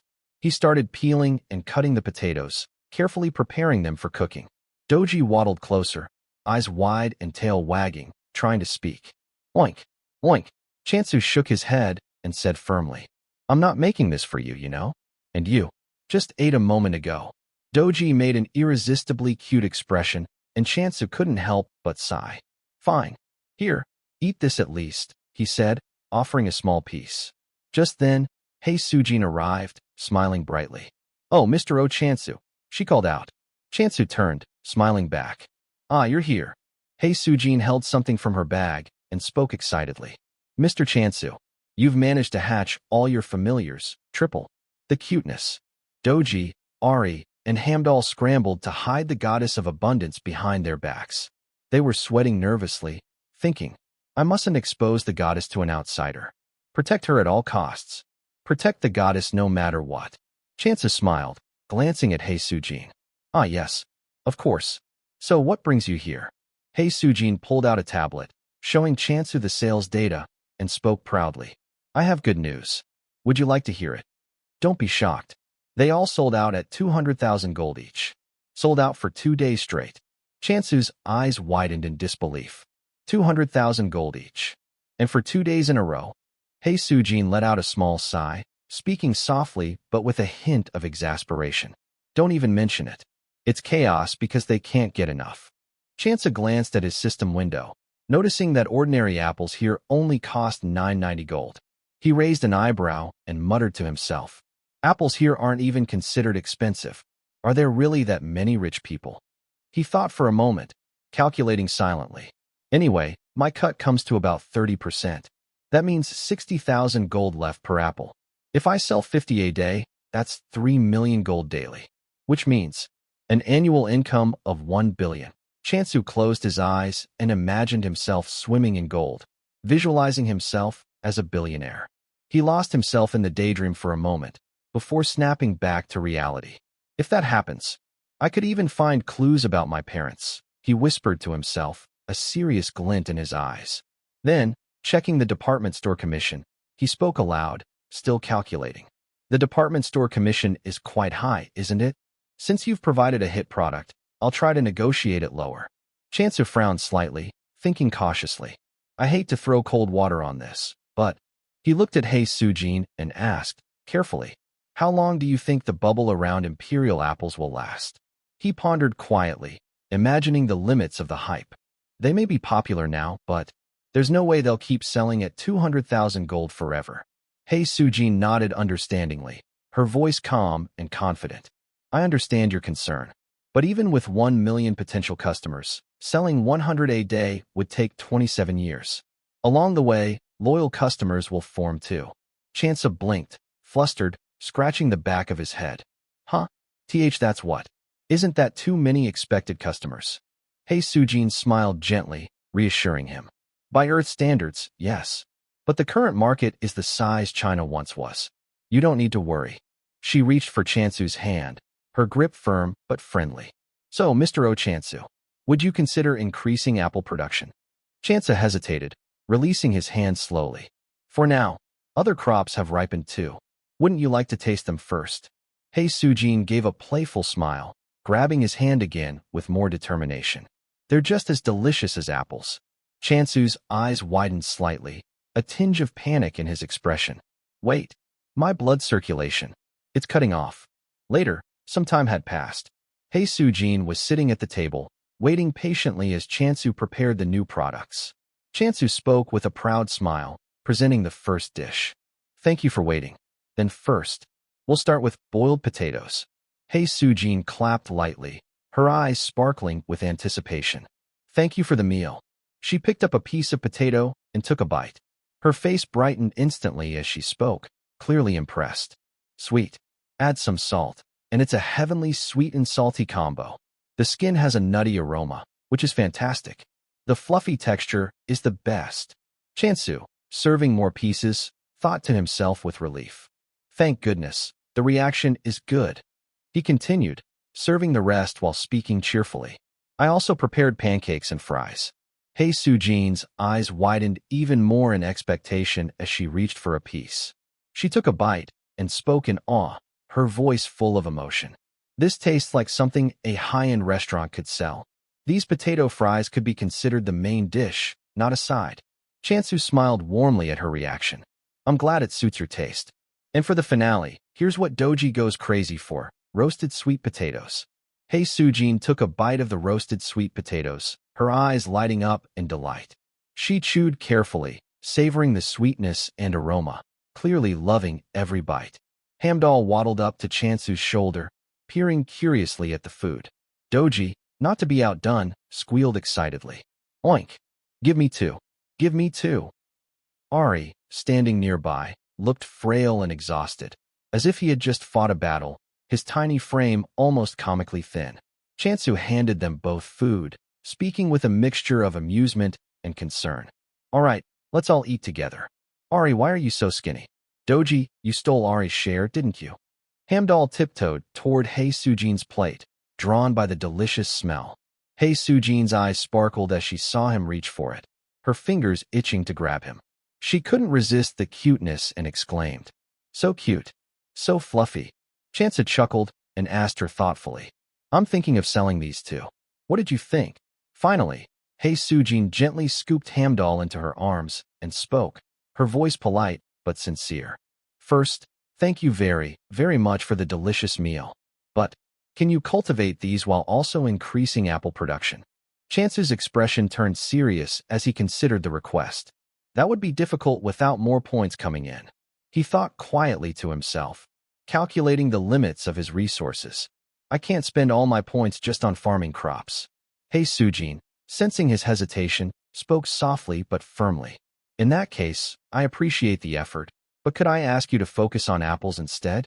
As you know, all apostles are Korean, and the culture of this world is heavily influenced by that. We were truly surprised to discover such delicious food, but crops themselves won't fetch high prices. Even if there's demand, they won't be as profitable as apples. She bowed respectfully, emphasizing her point. Mr. Chansu, the demand for apples will surely keep growing. Please consider my position, I beg you. Hei Sujin thought to herself, reflecting on Chansu's generosity. With the high department store commissions, and after all the effort he put into harvesting, he even treated us to a meal. Did I push him too hard? What a blunder. Chansu, sensing her concern, spoke calmly.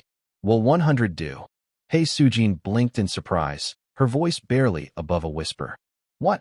Chansu continued, firm and decisive. I'll supply 100 a day.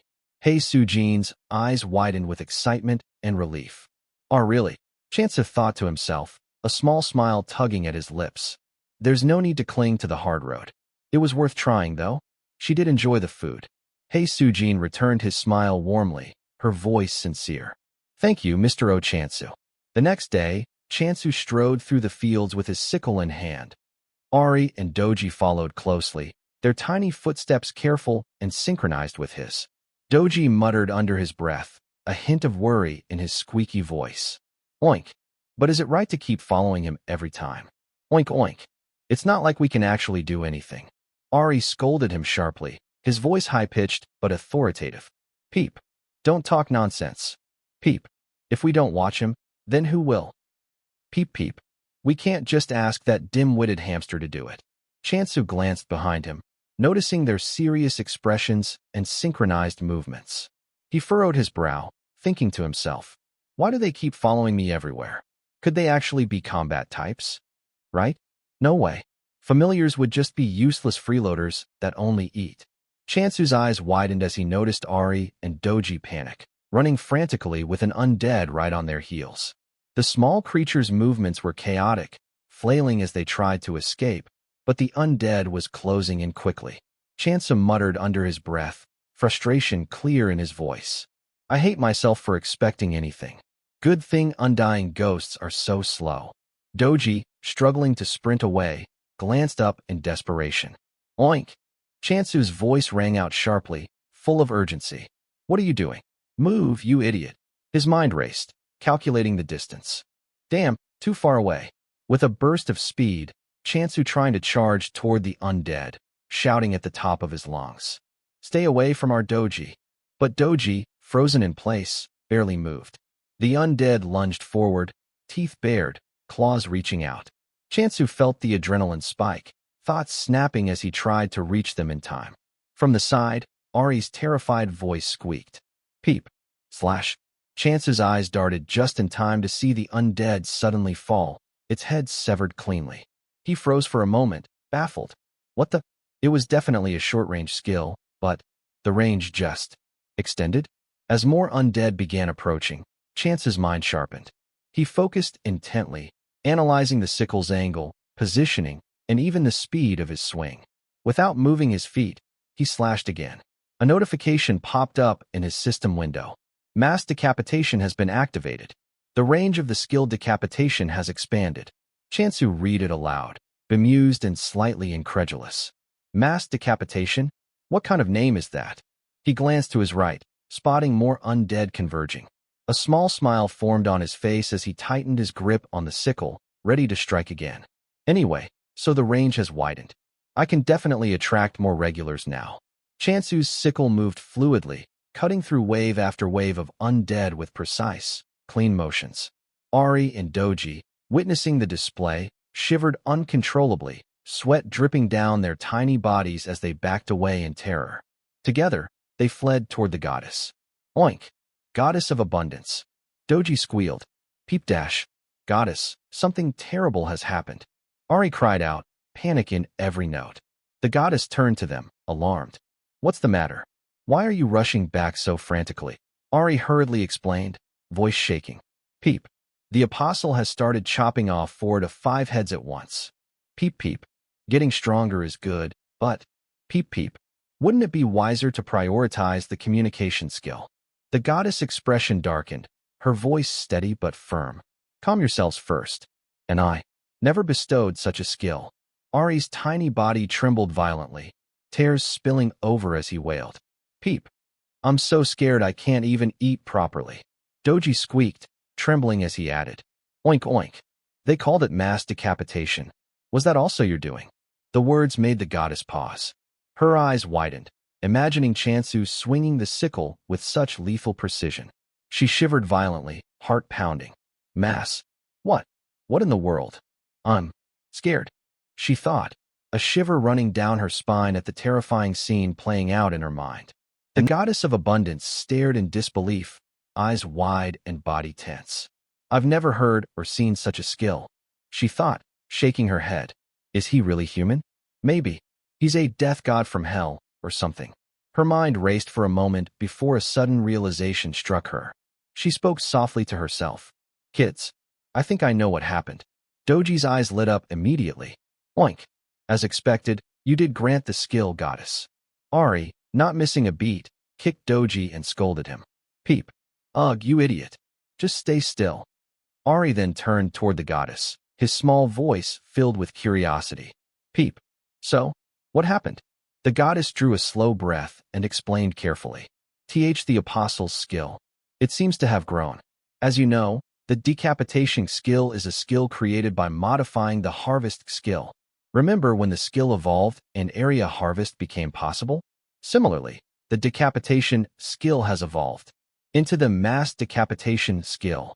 Ari's tiny body shivered as he whispered.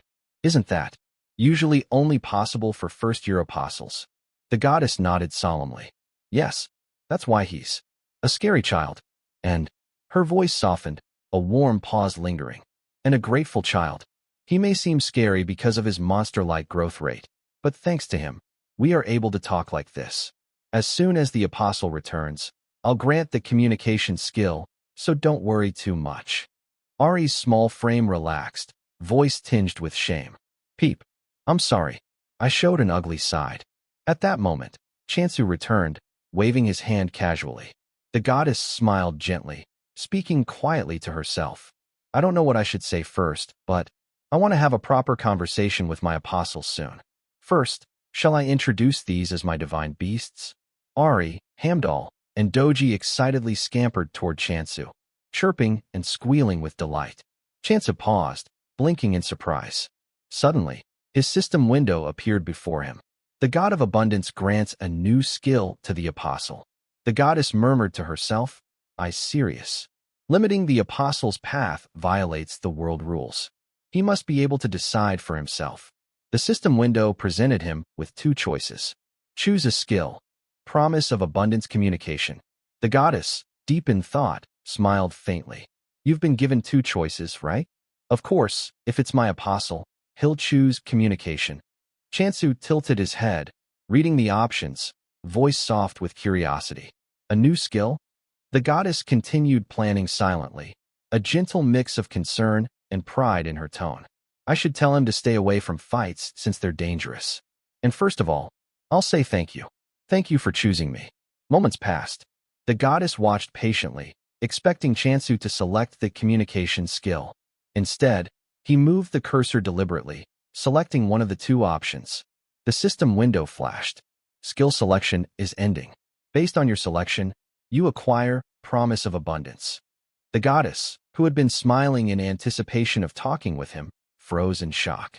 Her eyes widened, and a small gasp escaped her lips. He chose the other skill.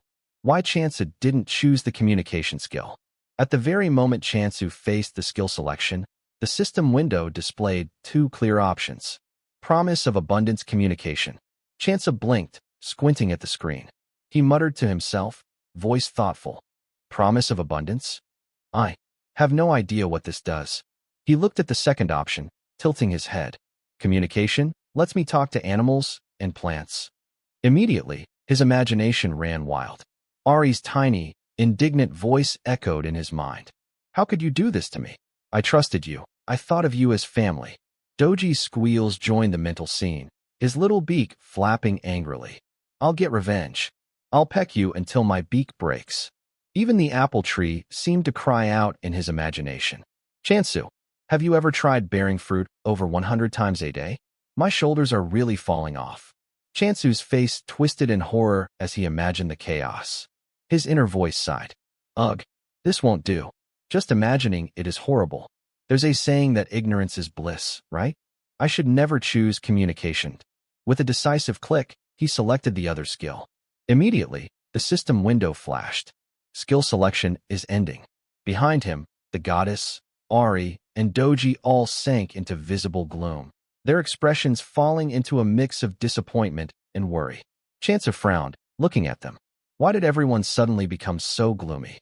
Well, let's focus on the skill for now. Another system notification popped up. Skill, Decapitation, Promise of Abundance. Chansu muttered to himself, tone thoughtful. As expected, no explanation. A promise. With the goddess of abundance. He picked up a single shiny apple, holding it carefully. With resolve, he said aloud, I will offer these apples to the goddess. Turning toward her, he called cheerfully, Goddess, here. The goddess, however, turned away, looking slightly sad. Chansu blinked, confused. Goddess. Suddenly, the system window updated. Points used according to skill usage are summed up and returned. Chansu tilted his head, thinking aloud. Why is she sulking? I didn't need it, but I offered it. So, success? If I keep promises, I get points back. It feels like quests being given to me. A mischievous smile crept onto his face. He pinched Hamdall's cheek playfully. This time, I will pinch Hamdall's cheeks. Hamdall squealed, but Chansu grinned as it went in again. Hamdall retaliated with a playful punch, making Chansu chuckle. He leaned back slightly. Should I try one more time? Chansu's eyes flicked to Doji, a new idea forming. He spoke with a grin. I will make Doji's belly. Doji, smiling innocently, eyed him suspiciously, while Ari's thoughts screamed in panic. Don't tell me. Chansu placed some apple pieces in front of Doji, speaking with a dramatic flourish. I will make them call. Doji eagerly gobbled up the apple slices, squealing happily. Oink. Tasty. He. Chansu leaned back, slightly exasperated, staring at the points counter. Why aren't the points coming back? Is it a bug? He shook his head, muttering. Don't tell me. His belly isn't full yet. I gave him over 10 pieces. Sighing, he shrugged. Whatever. This is getting more expensive than the return. The principal is a bit wasted, but can't be helped. From the side, Ari sighed in relief, a tiny note of gratitude in his voice. Finally, things are under control. From the side, Hei Sujin came running toward Chansu, her urgency clear as she called out. Customer. Oh, Chansu. Chansu, slightly startled, spoke quickly. You came back in just one day? Is something wrong? Hei Sujin's expression was serious, her voice sharp with concern. Right now? This isn't the time for this. You need to quickly conquer and defend this block. Chansu blinked, taken aback, stammering. Suddenly. What are you? Is someone going to attack? Hei Sujin nodded firmly, her eyes intense. They might. Emperor Apple's popularity soared so much we limited purchases to one per person, but still, 5,000 people have already made reservations. Chansu's jaw dropped, and his eyes nearly bulged out and as Hamdal also looked at in disbelief. 5,000 people? Hey Sujin continued, explaining quickly. They don't care when they receive it. They want us to send them as soon as they come in. Because of that, raiders targeting apples and blocks will swarm here. But this place is outside territory, so there's no way to prevent crime. It would be different if there was backing, but Chance's mind immediately turned inward, eyes narrowing as he glanced at his back. He thought to himself, backing? My backing is only the goddess. The goddess was quietly observing the scene, hidden but alert. Chance's thoughts darkened. If I lose, not only the goddess, but abundance is over. Hey Sujin pressed on, her voice instructive. You need to at least conquer blocks and install gates. Chance paused, then added strategically. Let's conquer surrounding blocks to create camouflaged bases. That way, the distance to me will also get closer. Hey Sujin's eyes lit up as he realized the advantage, and Hey Sujin continued. Good idea. If we conquer blocks and make gates, movement ticket restrictions will disappear too. Chansu, still shocked by the sheer scale of the situation, muttered, By the way, why did so many reservations pile up? This isn't a normal situation at all. 5,000 people without consulting me. Hey Sujin gave a small, almost amused smile. You didn't know? The whole blocks are in chaos because of Emperor Apple's effects. Chansu's eyes widened in disbelief. What? Effects? You mean? Hey Sujin nodded, smiling as she listed them matter-of-factly. There are rumors that eating Emperor apples makes skill proficiency faster, cures diseases, prevents illness, clears skin, eliminates fatigue, whitens teeth, helps lose weight, and improves memory. That's the rumor. Chances shouted, half exasperated. Are you kidding me? Why don't you just call it a panacea? Hey Sujin's expression softened slightly, her voice amused but sympathetic. So it wasn't true after all? I had some hope, but that's disappointing. Chansu clenched his fists, frustration boiling over as he muttered to himself. How could that be possible? He quickly refocused on the task at hand, speaking firmly. First, let's quickly conquer blocks and Hey Sujin's voice cut in again, eyes gleaming with a mix of hope and expectation. Mr. O Chansu. But, isn't it really true? Really? Chansu threw his hands up, exasperated, and shouted. It can't be. They're just apples. The scene shifted to a hospital, quiet and calm except for the low hum of activity. Through the entrance, Rohan walked in confidently, carrying a basket of apples. A reporter nearby noticed him and whispered excitedly. Who's that person? Looks like I hit the jackpot today. Inside, at a hospital bed, a patient smiled warmly as he looked at Rohan. You're finally here? Rohan nodded, placing the apples down carefully. Hospital visit gift. The patient, revealed to be Hong Yunsu, Alchemy's grand alchemist, raised an eyebrow. You know today's discharge, right? Rohan tilted his head slightly, curious. Is this that apple? Hong Yunsu's eyes sparkled as he spoke, recalling the buzz surrounding Rohan's purchase. That apple? The one you bought a bunch of after discovering something mysterious? The rumors already spread everywhere. Rohan waved his hand dismissively, his tone casual. What nonsense. Hong Yunsu smirked knowingly, peeling one of the apples. I knew you'd say that. He cut a slice and bit into it with vigor, his eyes widening as the taste hit him. This is crazy. Taste and nutrition are packed to the limit. Are other apples this delicious too? What's the taste variation? Rohan, taking a bite himself, grinned slightly and muttered, Am I some god of cooking? Hong Yunsu examined the apple slices with a discerning eye. Even with your senses, it's hard to notice. How did they grow this? Even using special fertilizer, it would be difficult to enhance the taste and aroma of all apples. Suddenly, Hong Yunsu's voice rose in mock frustration. Hey, you crazy bastard. What are you going to do if you eat all the gift you brought? Rohan, calm and amused, replied. Then eat it quickly. Hong Yunsu held up his mobile phone and laughed. I don't lack time. Do I lack money? I'll buy it with my own money. I'm a VIP at Circulation Department store. He called the store directly, and a voice answered from the other side. Customer, we're really sorry, but reservations are currently very backed up. Hong Yunsu waved the concern away. You still have a lot left, right? Sell it to me. I'll pay double. No, triple. Rohan smiled calmly, replying. I have both money and time. Hong Yunsu shouted in mock outrage. How petty of you. Are you even a friend after doing this, you stupid? Rohan leaned casually, teasing. You're the one who didn't eat it. Unbeknownst to them, reporters outside snapped pictures, capturing the interaction. The headline blared instantly. Breaking news, Grand Alchemist Hong Yunsu discharged immediately after eating Emperor Apple. Emperor Apple, that even cured alchemy side effects. Is it really a panacea? The scene cut to Ryu, watching the news with frustration boiling over. He shouted angrily at the screen. Are you kidding me, or what? These guys are adding fuel to the fire. It's not a panacea? Chansu spoke with calm determination, addressing the goddess. Goddess, I think I need to occupy the surrounding block. And I will start doing that from tonight. The goddess froze in shock.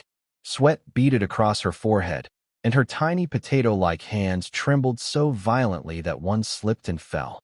Her whole body shivered, a mix of fear and disbelief. Chansu turned to the attendants, voice steady and commanding. Oh, Doji, Ari, protect the goddess with your lives. Inside the goddess's mind, panic churned. He's leaving? Just because of a new skill? That's not even a combat skill. Tears welled in her eyes as she staggered toward Chansu. She began to cry, small desperate tantrums escaping her as she muttered, Don't go. This is dangerous. Chansu looked down at his feet, then back at the goddess. Goddess? He asked softly, concern in his voice. Something shifted in him. His gaze fell upon the small potato, and he thought to himself, is it finally time? His mind wandered to simple, human things, carbs, plant-based proteins, nourishment. Then, with a faint, embarrassed grin, he spoke aloud. It's time for some protein. What I have now is good, but... He glanced at Ari and Doji, feeling a little self-conscious. I never had the nerve to eat meat in front of them before, but... He squared his shoulders and continued. Meat is fine, right? The goddess wants it, so you'll have to understand. Chansu headed to his warehouse where he stored his supplies. He searched through his crates until his eyes lit up. Found it. The meat I ordered before. His face brightened as he held it carefully, almost like a treasure. This is what real meat looks like. On Earth, we only had lab-grown meat. I've only ever seen this in pictures. Just the pictures made my mouth water. He began cooking immediately.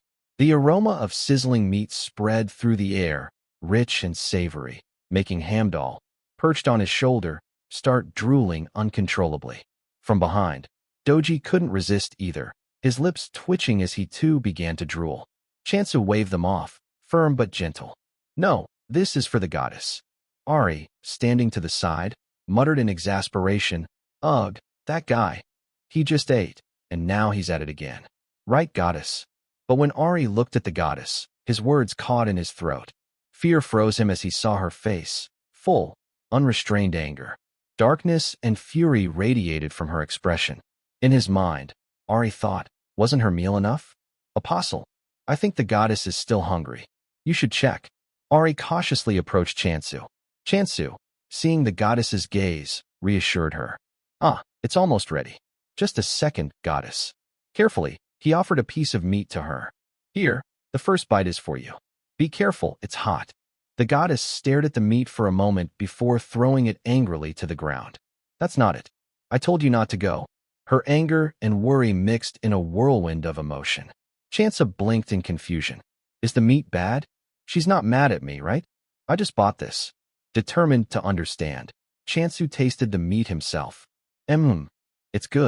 It's good, but something's missing, he murmured, his face shifting as he realized. It doesn't have the same punch as apples. He glanced at the goddess again, misunderstanding her intentions. That's why she didn't eat it. She must not like the taste. But the goddess wasn't thinking about the food at all.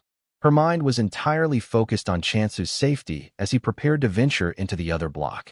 Fear gripped her heart as tears ran down her face. Don't go, don't go, don't go. Chansu looked at her and smiled gently. The goddess met his gaze, her anger and worry mingling with relief. With determination, Chansu whispered, I'll find you some truly delicious meat, just wait a little longer. As the night deepened, Ari and Doji had drifted off to sleep. From their half-sleep murmurs, Doji whispered, More? Please, more, while Ari muttered, No, no more. There's no turning back.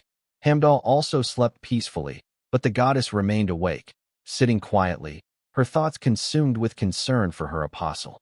The scene shifted. Chansu now stood at the border of his current block, preparing to venture into the next one. He stopped in front of the shimmering barrier, a faint ripple of energy stretching endlessly in the distance. His voice carried a mix of awe and determination. So, this is the block border. He reached out and touched the barrier. From far away, the landscape beyond seemed infinite, space itself quivering like liquid. A system notification popped up before his eyes. Travel to block 35 north, east 10. Chanson nodded and said confidently, "Let's go." Another system window appeared, loading. A small tip window flashed, showing that movement tickets reset daily at midnight. Chanson smirked. "You even get tips when crossing blocks? How nice." He held his lantern tightly, muttering in frustration, of all times for this lantern to break. With a deep breath, he crossed the barrier. The world beyond was entirely different. Dense jungle stretched out before him, alive with unfamiliar sounds. As Chansa took his first steps, he froze. A swarm of creatures, resembling oversized bees, hovered directly in his path. His eyes widened. Whoa, these bees, they're way too big for bees.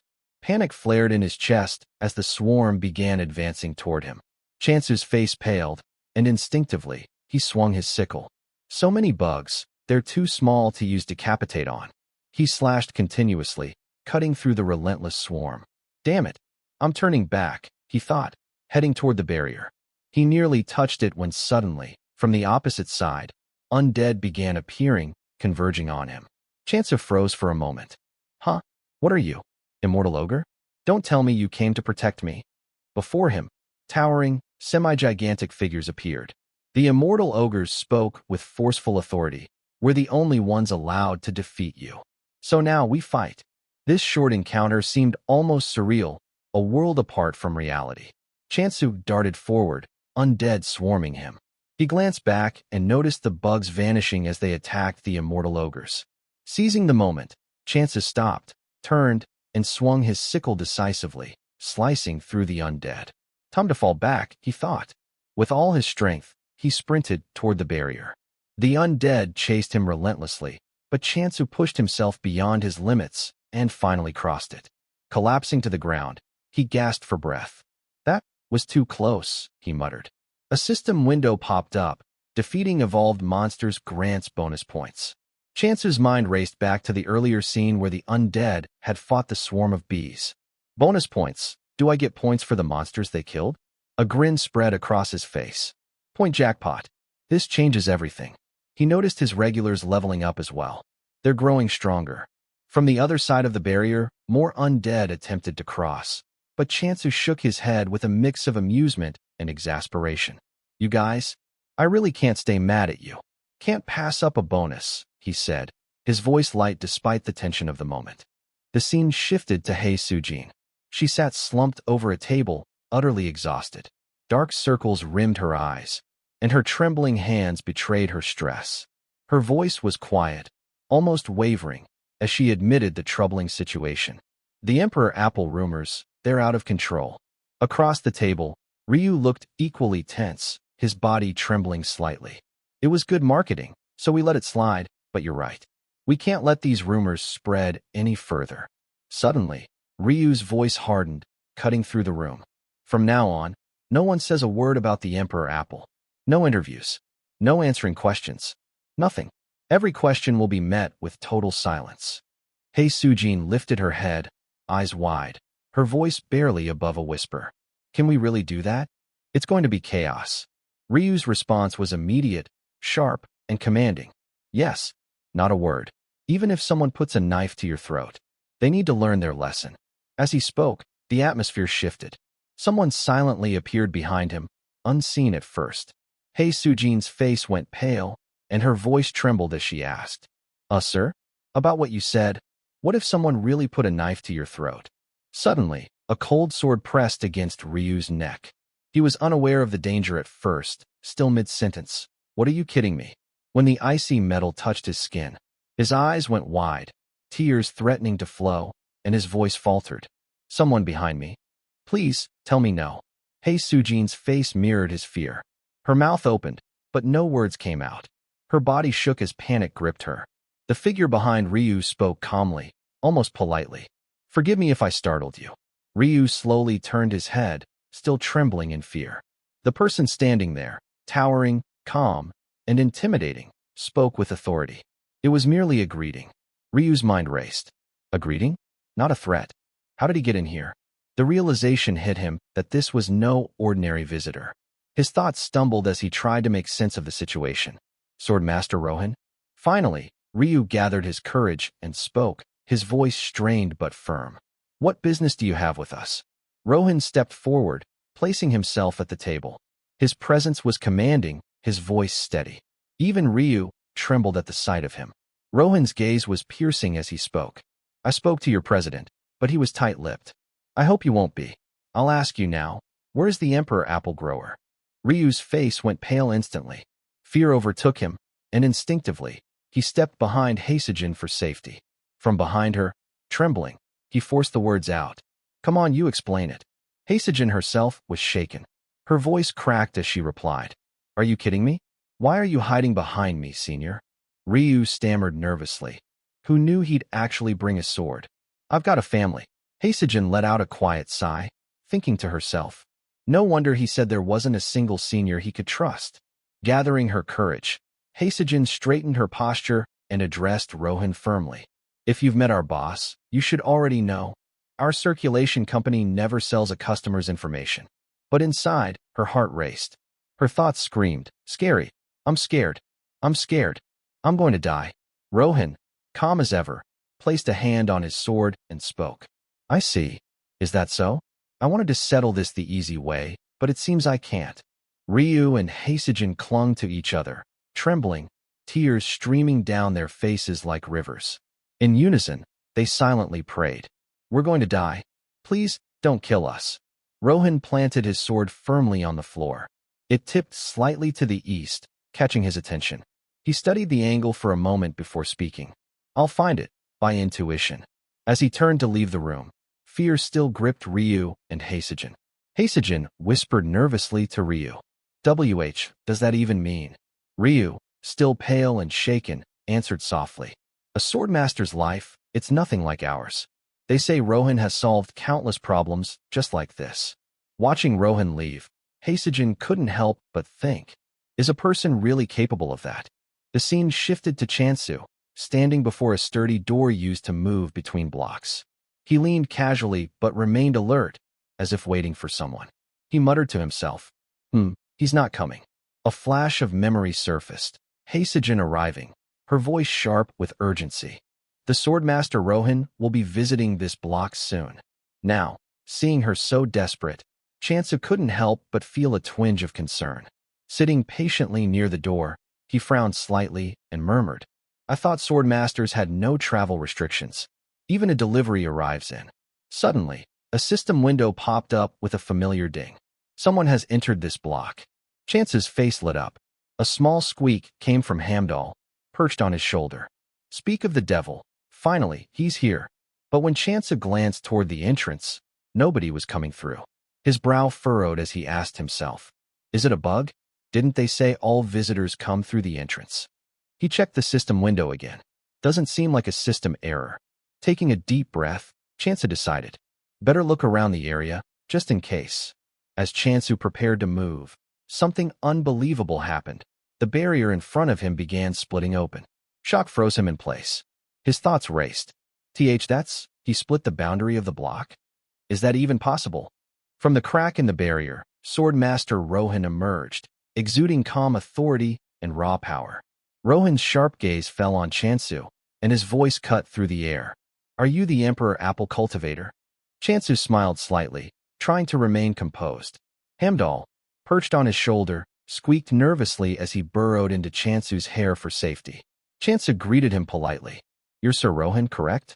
I'm Chansu. What brings you all the way here? You found the right place.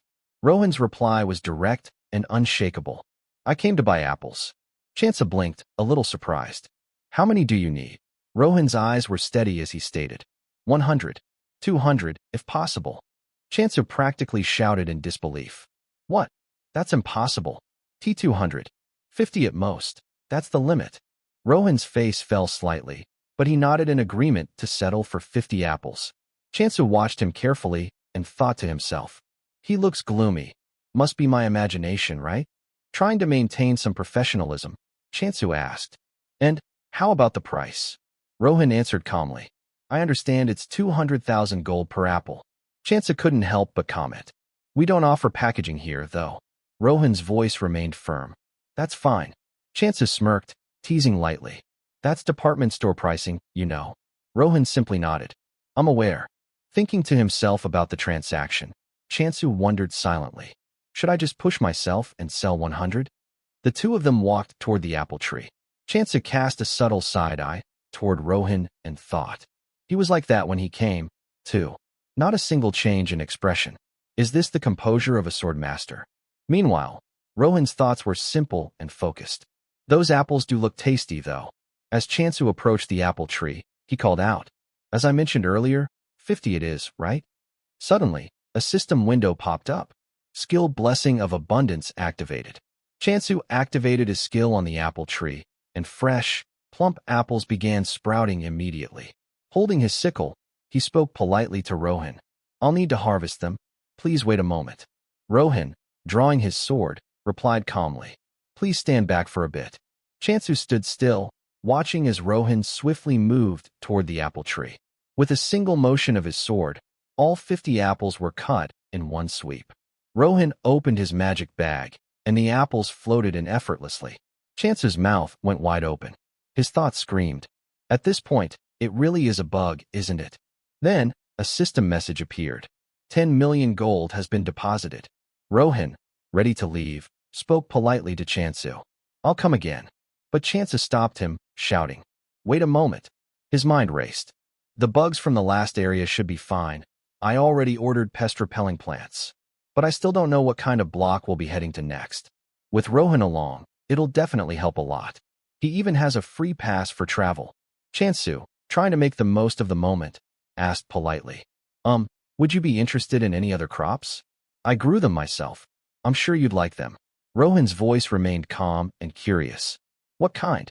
Chansu's eyes lit up as he smiled. Very delicious potatoes and... But Rohan interrupted bluntly.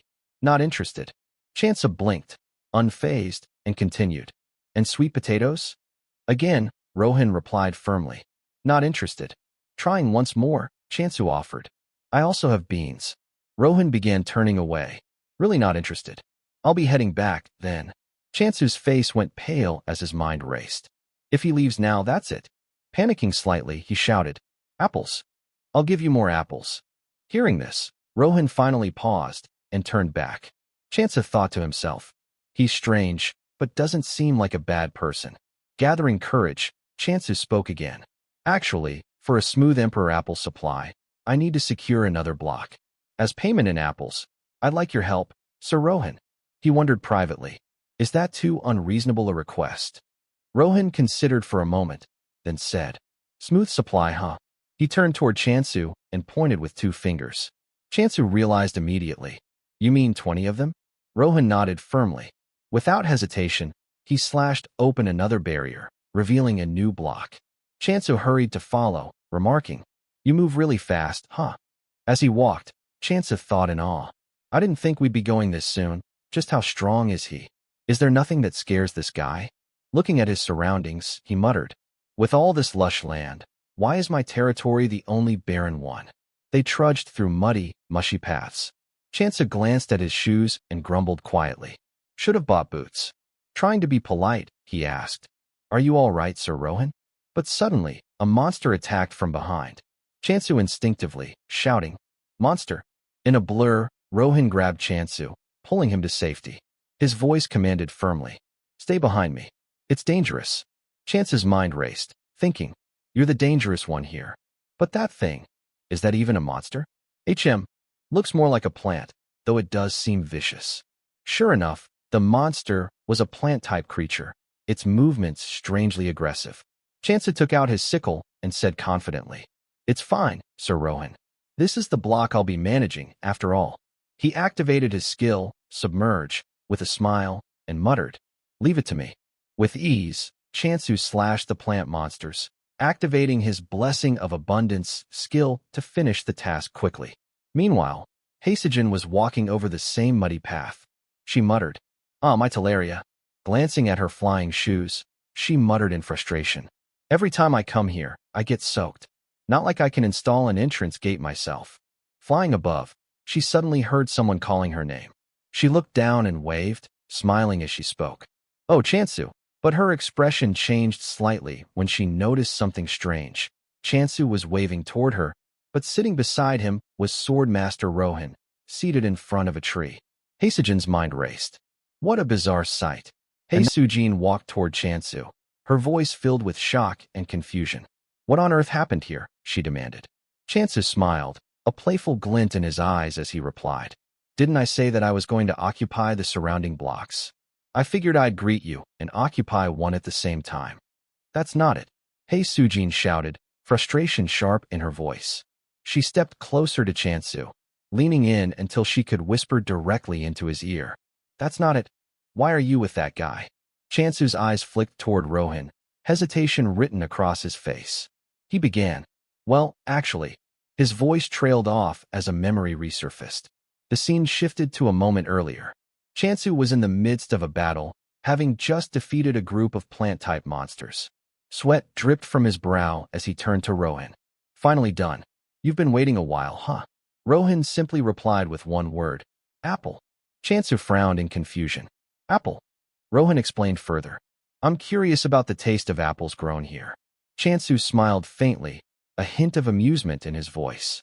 "There's no soil to plant trees here, though. It's all puddles everywhere." Rohan drew his sword, preparing to strike. But in an instant, he waved it so fast that all the puddles and plant debris in the area were cleared away. Chance's heart raced as he watched in awe. "So this is what a real click moment feels like," he thought. Chansu quickly planted an apple tree and activated his skill, Blessing of Abundance. While using the skill, he spoke gently. We'll probably be seeing each other often, so you can speak comfortably with me." The scene shifted back to the present. Chansu smiled at Heisujin. "That's how it happened." Heisujin gritted her teeth, utterly confused. "What do you mean that's how it happened? I don't get any of this," she thought, fuming internally. The two of them stood in front of the newly grown apple tree for a moment. Heisujin sniffed the air and asked, "And this is the apple tree, right?" She scrunched her nose. "It smells a little strange." Chansu chuckled and admitted, "Yeah, it's a bit off, huh? Well, maybe a lot. Maybe it's because of the environment. These apples have twice the taste and aroma. Depending on where you inject the growth points, the flavor changes. So I'm still experimenting." Chansu offered Heisujin an apple. "Would you like to try one?" But Heisujin, still covering her nose, shook her head. "I'll pass." Her attention then shifted to the remnants of the plant monsters Chansu had defeated. She examined them closely. "Oh, so this is that ostrich buckweed you caught, huh?" Chansu looked genuinely surprised.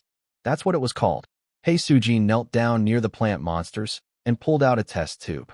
She carefully collected sap from the creatures, thinking to herself, "This monster, resembling an ostrich's behavior and backside, only moves at night and is notoriously hard to capture. The condition's good, but why is it so good?" She looked at Chansu and asked, "Did you hunt all of these yourself, Mr. O Chansu?" Chansu nodded. "Yes, that's right." "And Sir Rohan didn't hunt any?" she pressed. "No, is that a problem?" Chansu replied casually. Heisujin grabbed Chansu's hand tightly, almost painfully, as she spoke. "Then of course you're selling them, right?" "It's not exactly my specialty, but these will fetch a high price." Chansu winced in pain as Heisujin's grip was so tight that a blood vessel nearly burst. He stammered, "I'll sell them. I'll sell them. I'll sell them." Finally, Heisujin released his hand. Chansu silently prayed, "Please tell me that didn't break." Heisujin smiled as she looked at Chansu, thinking to herself, skilled in both combat and farming, and even has a sword master by his side. From the very first meeting, he's completely beyond common sense. But I'm really glad I met him. Her thoughts continued, excitement bubbling inside her. 100 apples, the man-eating plant sap, and soon, new crops too. Suddenly, Chansu called out to her, "Miss Sujin?" Heisujin. Startled, she snapped back to reality. Yes. Did something happen?" Chansu spoke with urgency. The supplies I ordered. I have to cultivate the pest-repelling plants and build the new house before I go. Hei Sujin's cheeks flushed with embarrassment as she reached into her magic bag to retrieve the items. Ah, right. I'll get them for you now. Just a moment. She carefully pulled out the supplies and explained. These are the pest-repelling plant seeds, and this is the building construction kit. Chansu, already moving ahead, instructed her. Please wait a moment. Within moments, he had built a compact house, a mobile home for adventurers, and then planted pest-repelling plants, pyrethrum, peppermint, and catnip. Using his skill, the plants grew fully in an instant. Hei Sujin, witnessing this, thought to herself in disbelief. Okay, the building kit makes sense, but he even grows plants in an instant? She stared at him, unable to hide her astonishment. What is this person really? Time passed, and Chansu looked around the shrine, reflecting. The shrine is still shabby, but today marks a historic day. A system window suddenly popped up before him. Would you like to purchase ownership of this block? Yes or no? Chansu clicked yes, and a new window appeared. Block 36, 10 East has been affiliated with Abundance. Cheering erupted. Chansu, the goddess, Ari, Hamdal, and Doji all smiled in celebration. Woohoo! Chansu looked at the screen, pride in his voice. Finally, 100 ownership tokens have been achieved. He thought to himself, there's a 10 per day purchase limit, so it took 10 days. But at last, I'm officially a landowner. Paid with my own money. Chansu continued, explaining aloud. A single block usually consists of 100 ownership tokens. Securing them all grants that faction ownership. In the real world, I could barely afford a single room. But somehow, this feels so rewarding. He glanced at the system window again, contemplating quietly. And now that I've bought it, new features are unlocked. The most important of them is the block attribute system. Another system window appeared. The attribute you can grant depends on the nature of the block. Chansu looked at the goddess nearby and thought carefully. According to the tip, this one supposedly suits the goddess well. The system prompted him. Select an attribute to grant this block. Growth and death. Chansu's thoughts sharpened with determination. As expected of our goddess. Can't let my guard down, not even for a moment. He spoke aloud, deciding. Growth seems better than death, right? It might help the goddess grow too. He selected growth, and a new system window appeared. Growth attribute has been granted to block 36 North, 10 East. Chansu looked around, studying the block carefully, and spoke to himself. The grass looks a bit greener. Not much else has changed. He thought further. Probably because it's only level 1. Since there's an upgrade system, I'll see more effects later. He opened the status window once again, reading aloud as the system displayed the effects. The listed effects are growth for flora and fauna, skill growth, and Chance's eyes widened as he noticed something unexpected on the system screen. In addition to growth, LV.1, flora/fauna growth, and skill growth, there was also spawn monster growth. Chance gasped in horror. Spawn monster growth? The scene shifted immediately, showing Chansu facing a group of undead monsters in combat. Gripping his sickle tightly, he thought carefully. Due to this drastic attribute, there's good news and bad news. Bad news. The undead demons already gained the growth effect. As the undead lunged at him, Chansu continued, steadying his stance. Good news is, it's still manageable for now. Even with the boosted monsters, Chansu skillfully cut them down, his attacks precise. After defeating them, he spoke again. Other good news is that growth also boosts the point rewards. At that moment, Rohan appeared nearby. Chansu, glancing over his shoulder, asked in surprise. Oh, when did you get here? Rohan replied casually. Just now. Chansu raised an eyebrow and asked. Didn't we agree you'd drop the honorifics? Rohan cleared his throat, a little embarrassed. Ahem, still getting used to it. Chansu shook his head, but pressed further. Anyway, the fact that you came looking for me, does that mean you ran out of apples? Rohan shook his head and replied calmly. Ran out isn't the right word. Chance's eyes widened in disbelief. It's been less than a week since you bought your second batch. He imagined a horrifying scenario for a moment, a headline flashing across the news.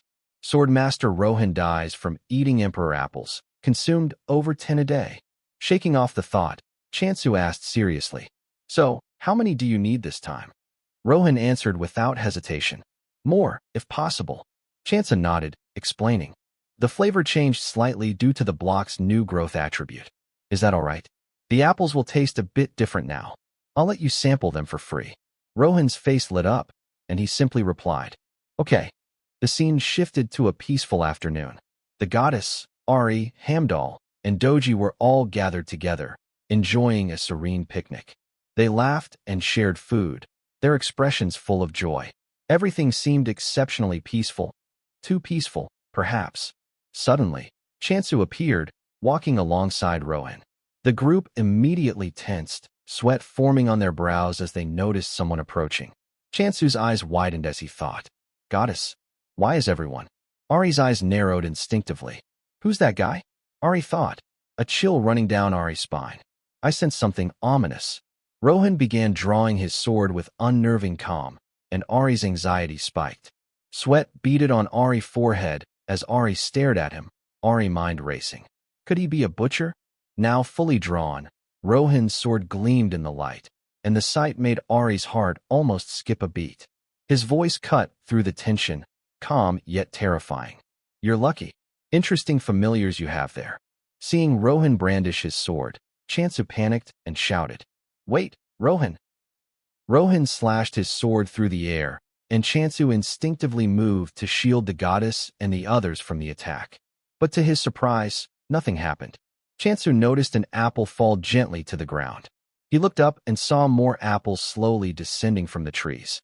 His eyes twitched as he thought bitterly to himself. So he was just trying to harvest apples after all. Would it kill you to warn us first? Glancing at the goddess, Chansu realized. Looks like he hasn't noticed the goddess's presence yet, since he called them familiars.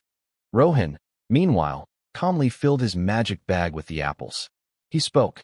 I wasn't sure at first, but once I swung my sword, I knew. This block has the growth attribute, doesn't it? Let me stay here. I'll pay while I train. Chansa blinked in surprise. Huh, pay? Rohan simply nodded. Chansa pressed further. As in how much? With perfect composure, Rohan replied. 9,929,421 per month. In an instant, Chansu, Hamdal, Ari, and the goddess froze, their mouths hanging open in utter shock. Doji, on the other hand, remained completely unfazed, casually inspecting the apples that had fallen to the ground. Then, without hesitation, Chansu lunged forward and grabbed Rohan's hand. Shaking it vigorously, he said with a wide grin, Welcome, valued customer. Thanks for watching the full video, fam. I really appreciate the support. Don't forget to like, comment, and subscribe to catch all the next Manhwa explanations right here on my channel. Stay tuned. More epic stories are coming your way.